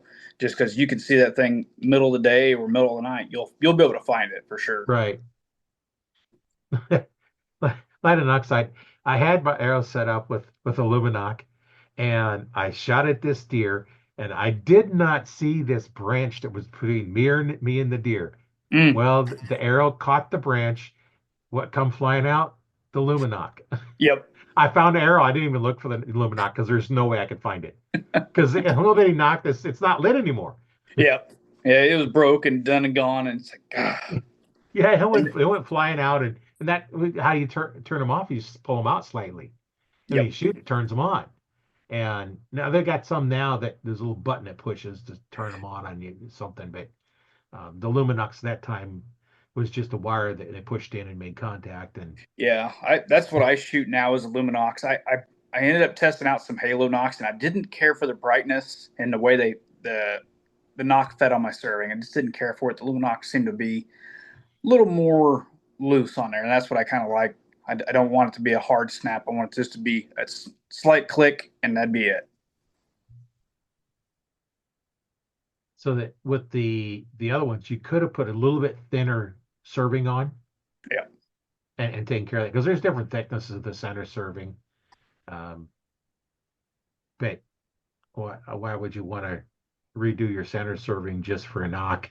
Right, right, and that's what I'm finding out with my target bow that the more and more I mess with it, the more I'm noticing that my left and right misses or up and down misses seem to be coming from my knock fit. So I've got to get it reserved for my center serving, get it maybe a little bit thinner for that. Because I don't really want to change all my knocks. I like my knocks. I like the way they perform for me.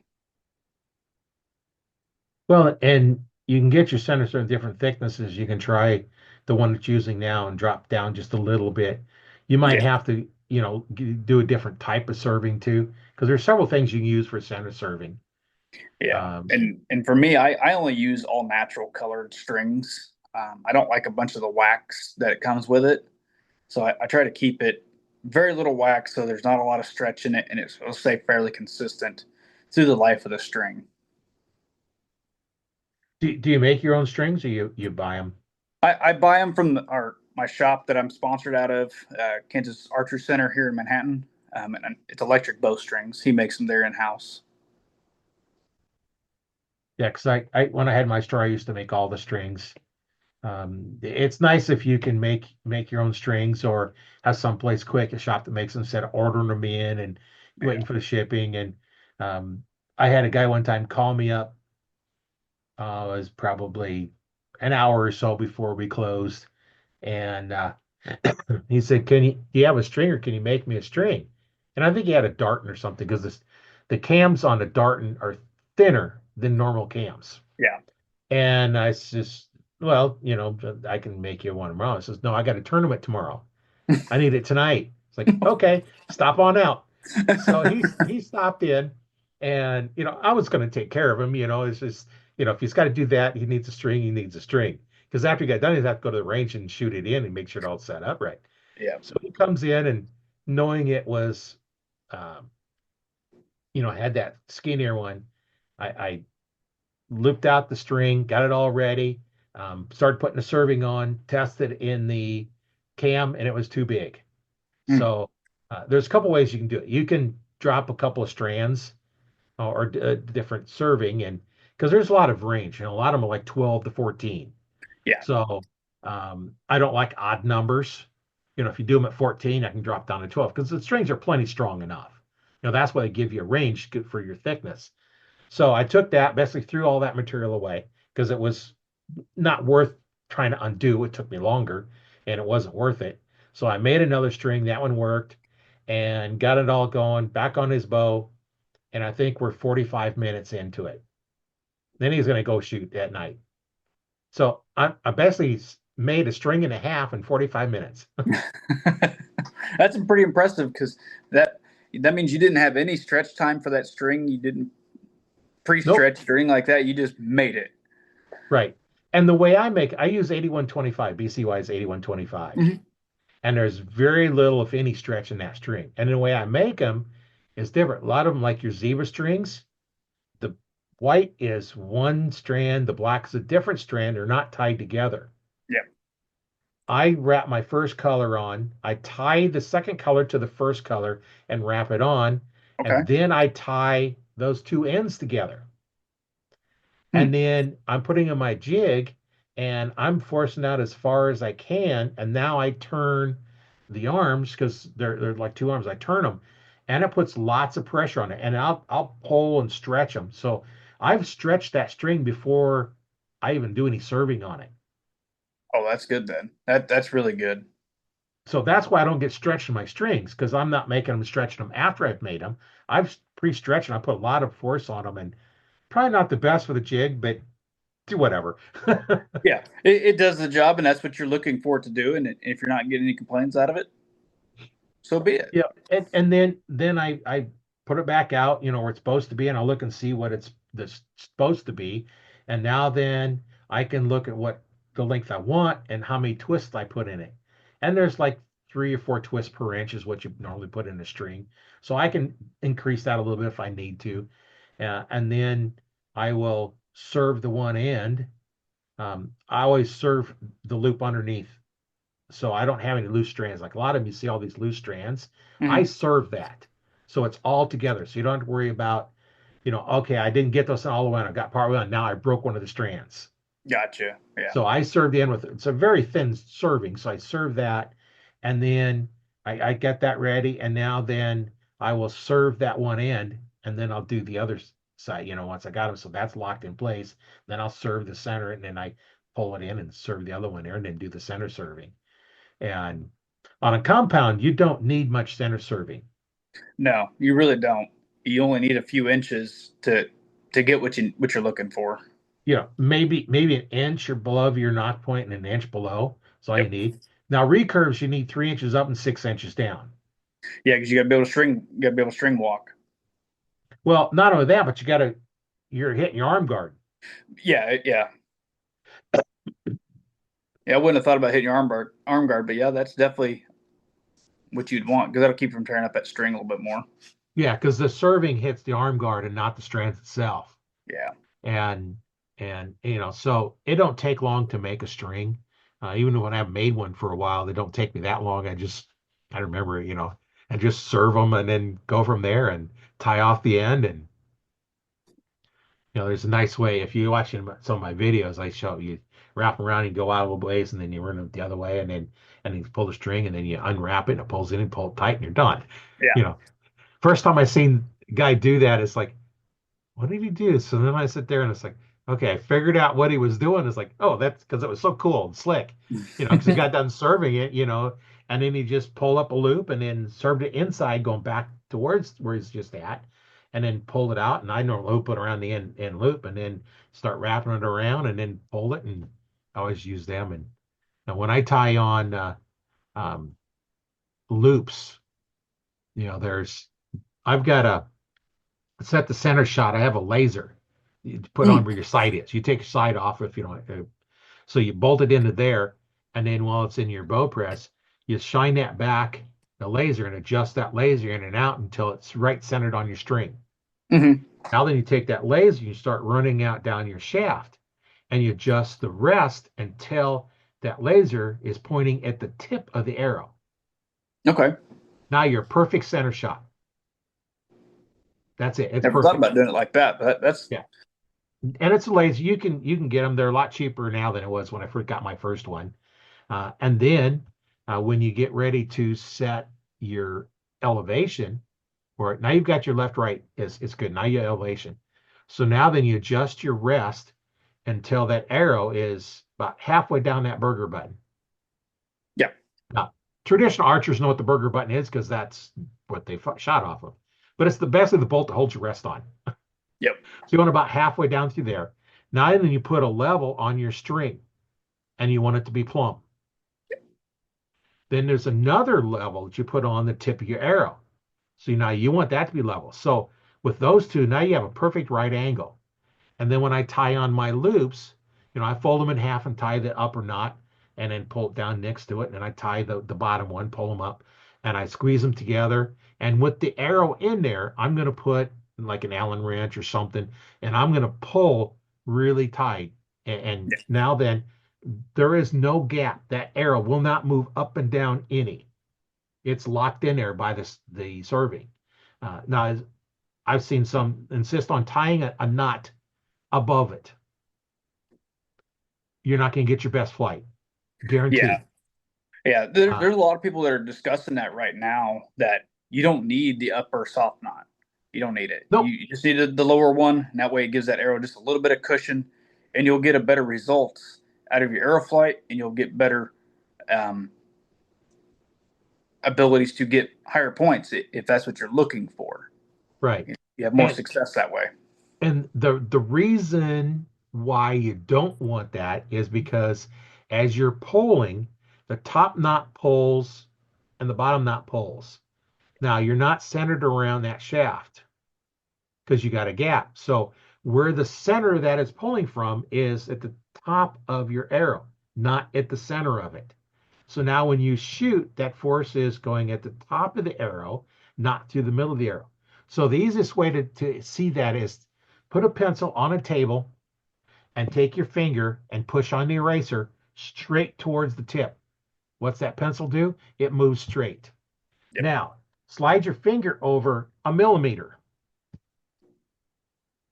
and now push. What's that arrow do? It turns sideways. Yep.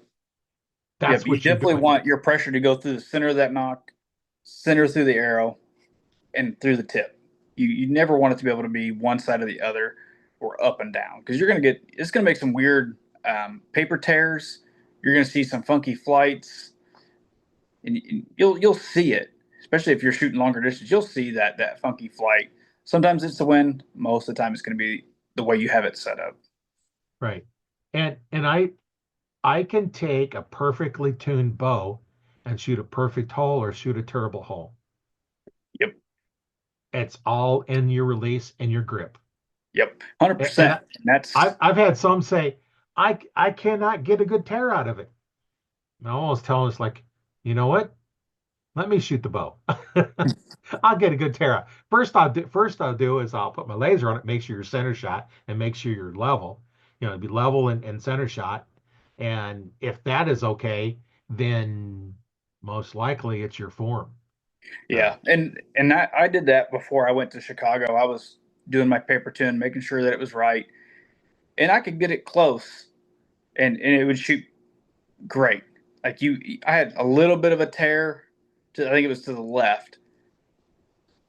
For indoors, you're not really worried about perfect timing. You're not worried about perfect tune because the bow's going to shoot however it's going to shoot the best, regardless if you're a little bit at a time here and there. It's still going to shoot. I know plenty of guys that run bows that they're like, I don't even paper tune it. I don't even tune the bow. I just start putting arrows through and seeing what it does. And that's true because a bow, no matter how it's tuned, will shoot the same arrow in the same hole every time if you shoot on a shooting machine. You Yep, take all human error out of it, it'll put that arrow in the same hole every time. 100%, It may not be 100%. where your sights are at. Yeah, You got to adjust your sights, but you may not have an adjustment in your sight if you're too far out. But yeah, still, you can take and take a turn out of the upper limb and shoot. It's going to yep, be consistent. In fact, that's one of the tuning tricks that you can do yep. Tiller is, tuning. yeah, as you can take a quarter of a turn out of one of the limbs. Say your bow has got a little too much and it's kicking too much up and you can't get it out with a stabilizer. Maybe tweak that limb out just a quarter of a turn or an eighth of a turn and see what it does and do a quarter turn. I wouldn't go too far with it because then it gets way out of whack, but Yeah, still, that's and that's something a that you could try. and that's an easy way too. If you want to get a little more draw length, you can micro tune your draw length by just giving a little bit of a turn out of your limb bolts because it's going to increase that draw length because you're making that limb a little longer or a little shorter. Right.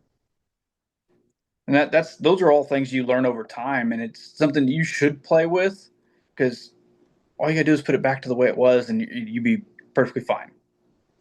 Just keep your little note. I turned it this many turns. I did this one, and whatever you do to the top, you got to do to the bottom. Right. So, Well, and then too, one of the things we used to do if somebody gets a bow that is too much weight for them, we can make a little longer, a little shorter string, and a little longer, a little shorter cable, yep, and that will add or take away. So you don't like do too much adding weight to it, but a lot of times you can't get the draw length and the draw weight down low enough, so you just make different strings and cables. yep. Make them a Um, little bit shorter, a little bit longer, like you said, and you can achieve that draw length or that poundage that you're looking for out of any particular bow. I did that with my daughter. The bow I got was 60-pound limbs, and you could down to 50. She still couldn't pull it back. So I need to get it down to 40. So I just made different length strings and cables, and it worked.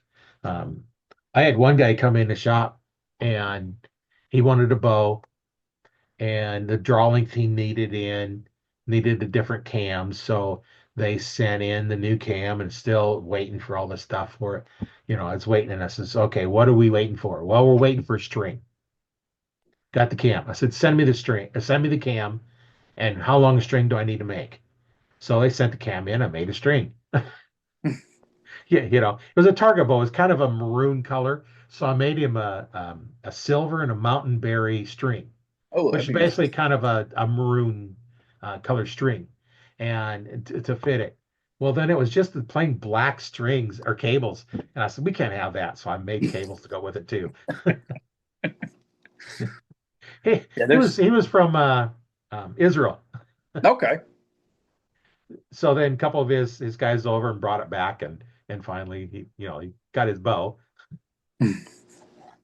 That was yeah, it's kind of fun. It's just a different cam, and the string was different. So I just made both of them because it looked cool with that color on there because it kind of matched. And Yeah, that's what I make strings.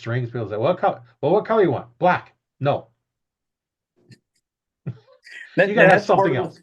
and that's part of making it the shoot better too. Is you got to make it look cool. Right. Now, if the bow was all black with all black accessories, I'd have said, okay, now that makes sense. Yeah, But you got a camel bow and you got all these other accessories. Like, what are your favorite colors? yeah. Let's make Unless it it's a stand out a little.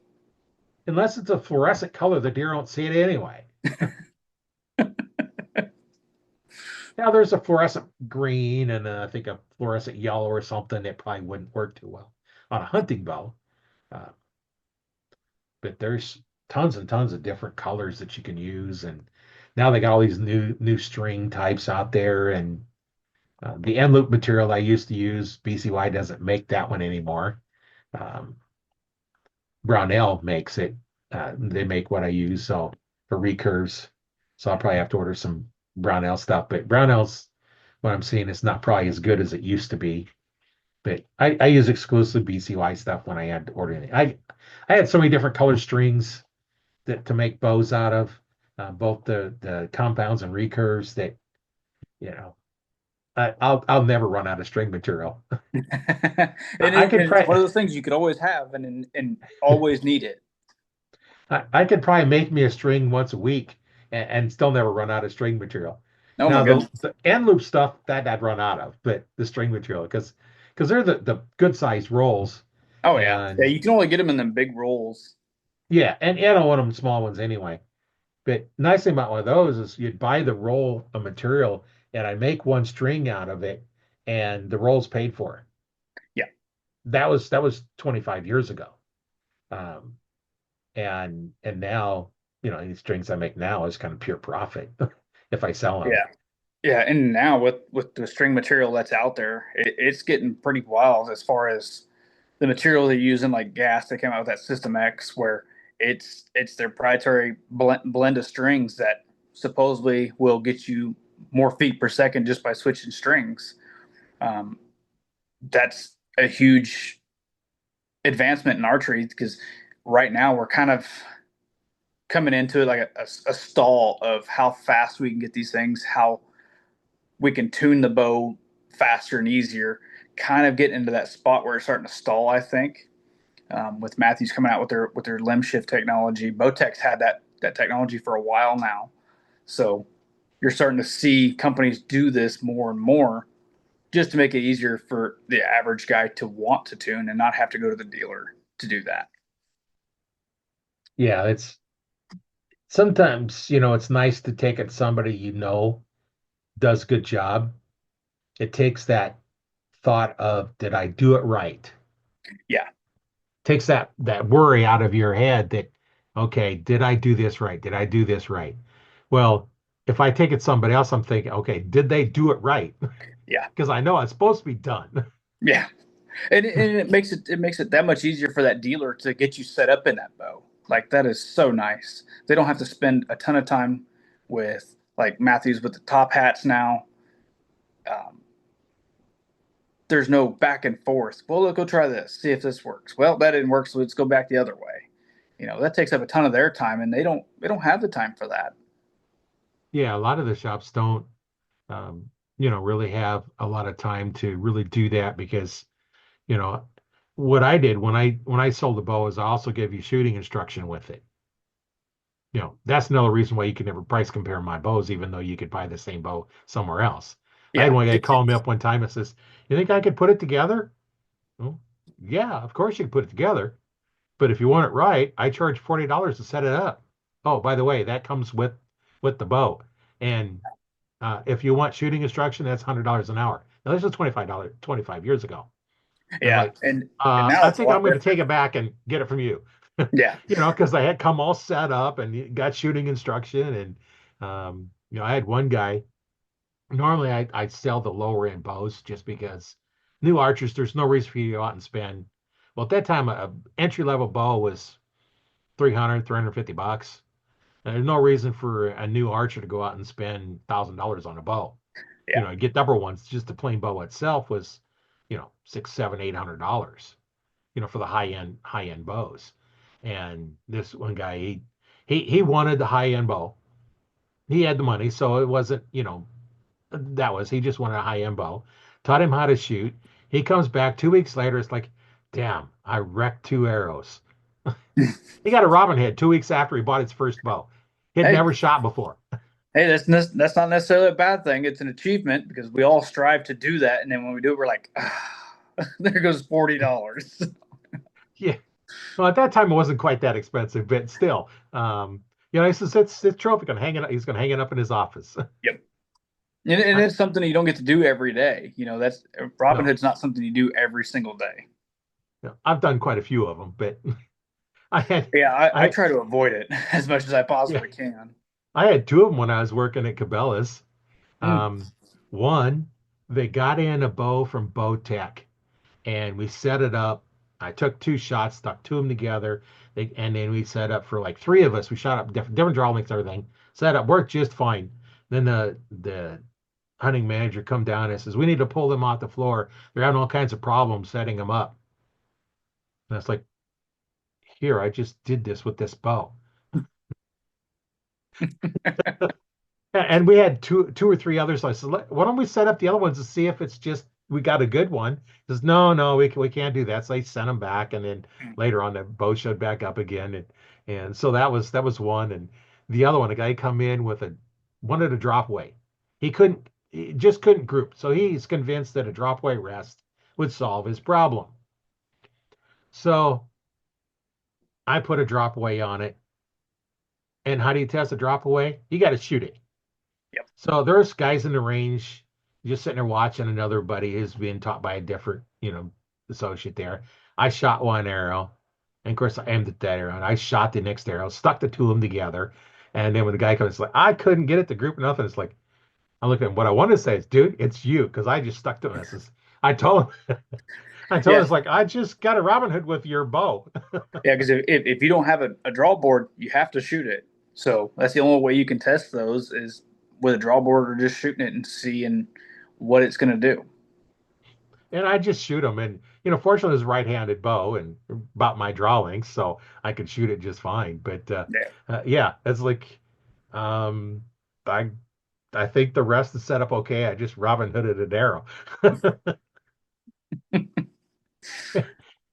In fact, if you look on my profile, I have a picture of a Robin Hood.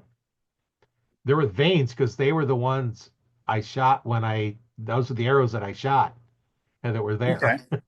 One of the two sets. I don't remember which one it was, but that was Robin Hood I shot when I worked at Cabela's, Okay. and I was like, I had a picture of it, and I was able to pull it off and pull off the arrows, and because It's most of always mine nice I to have those have been memories.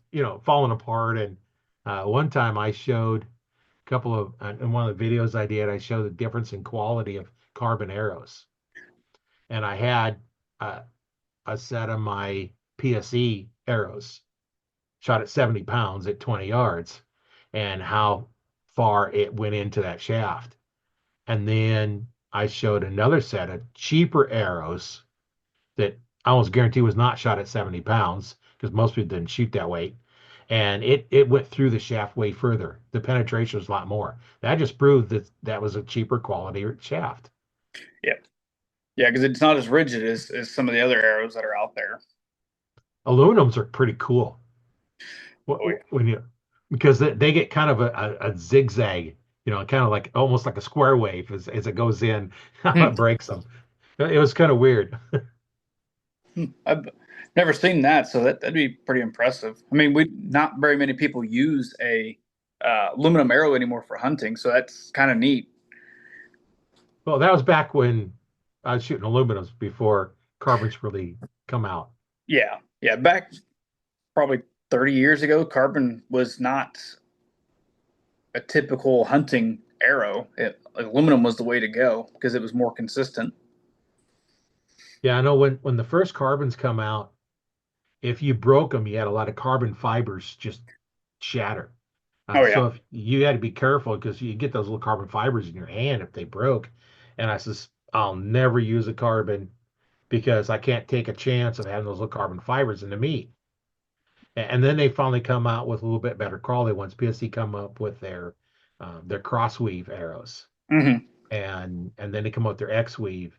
And nice thing about them is they actually went to an aerospace company to manufacture their arrows because Oh most really? aero companies could not meet their standards. Hmm. It's pretty interesting when they told us that. Yeah, because I But mean yeah, that shows you where the technology is started and went from. Well, in fact, on those shafts, one night when I had my store, I had a broadhead target up and I was trying to get ready for hunting season. And I shouldn't have been shooting because I was tired, but I shot and I missed. And I have a concrete wall. Ooh. I stuck the broadhead, the Muzzy broadhead, in the concrete block wall. I go up there, the broadhead sticking in the wall, and the shaft is laying on the ground with the inserts broken half and it's cracked back about an inch. Oh, I yeah. pulled the Muzzy broadhead out of the block. It wasn't in very far. I couldn't tell you which one it was because it got mixed back in with my broadheads. That's pretty impressive. But Muzzy makes a really good broadhead though. Right. They have always made a very good product, and it can withstand a lot of things for that. Yeah. And just the shafts. At one time completely missed. They had them steel hollow doors, commercial doors, Hmm. not the cheap ones used for house. These are the tough ones. And we hit probably a quarter of an inch from the edge of the door, and it went through the door. Oh my goodness. Not all the way through, but it went quite a ways in, and I had to try and pull it out. It did not hurt the shaft. It didn't hurt the point because it's just rather field point. Yeah. I normally use bullet points, so they're pretty tough. So it didn't hurt the shaft at all. Hmm. Sticking in a steel door. It's a good arrow. I mean that, and that's not something you test all the time. Going, I'm gonna see how strong this arrow is. But when you do, you're like, oh, wow, that's impressive. But don't catch it on the side. Yeah. Yeah. I don't think any arrow stands up to that. No. No. And that's like when annihilators came out. They were shooting them through, car hoods and stuff. So that was pretty impressive to see that that broadhead could take a pretty good abuse from that over and over and over and never really damage the broadhead any. Yeah, those are, when they come up with nice, tough broadheads, that's definitely something that is nice to have. You know, it's going to stand up. And I know that Muzzy's bad. They say they're bad to the bone. Well, I took some pictures of how bad it was to some of the bones. Oh yeah. I I I caught my before I knew I was shooting too long a draw length, and I caught my arm when I was out hunting. The big heavy coat, Hmm. and this deer just kind of stood there and turned around, and it walked off a little bit and laid down, and yeah, I was able to shoot it again, but it eventually died.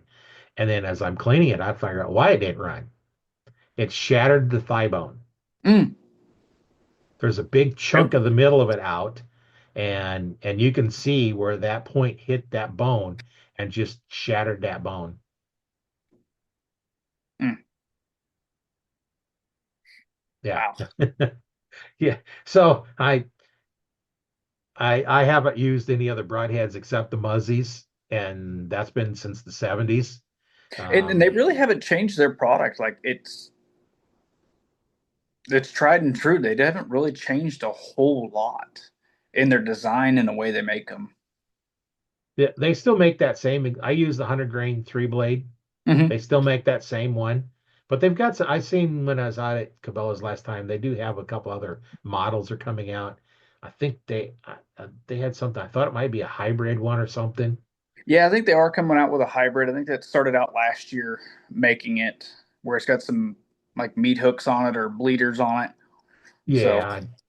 Now their turkey head is kind of neat. It's only two sharp blades and then two dull blades yeah, to just plunge it to not go through that turkey because you don't need too many blades to go through there. nope, nope. You don't need a whole lot to go through a turkey. They're pretty soft. No. Yeah, they're They're pretty tough soft. though. They're tough.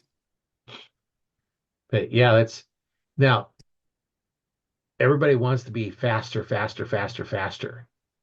Well, at some point, you're not going to get mechanic broadheads that are fixed blades to fly that fast.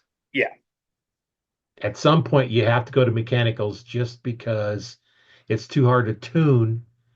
Even at the slower speeds, under 300 feet per second, you can tune them just fine. yeah, Uh, yeah. Those mechanicals, and that's what I shoot. I shoot mega meats, G5 mega meats, and they fly perfect, even at 300 feet per second. yeah, so when you start getting above that, now my muzzies do not fly like my field tips. No, Not even they, and close. they most mechanic or fixed blades will not. It's pretty rough to But see one to see that it flies the same as a field point. It's rough to see that. but all my broadheads fly the same as each other because Yeah. I tune them to do that. Um, and I have a bow I hunt with and another, and I got an well, I actually got two other bows, but I have another bow that I use for target, and that's set up for field points. So if I was to use that for hunting, I'd probably go to a mechanical just because I don't want to reset up all my pins. Yeah. Uh, but the other one is all set. It's set up to shoot the muzzies. And if I just shooting regular field tips in it, I know they're not going to hit where I'm aiming. But if I'm shooting at a five spot, as long as they're hitting in the same spot on each one, or shoot a single spot, they should start stacking in. Yeah. Because you're not looking at your area, you're looking at your spot. So, I know they're off by probably about 3 inches. Yeah. And you can just mentally adjust for that, going, okay, I need to aim here instead of here. So, Yeah. But if I use the other bow, then I don't have to worry about it. I just use that one for hunting and well, Roy, I think it's getting kind of late and I've got to get going. yeah, I appreciate you bringing me on here. It was a pleasure.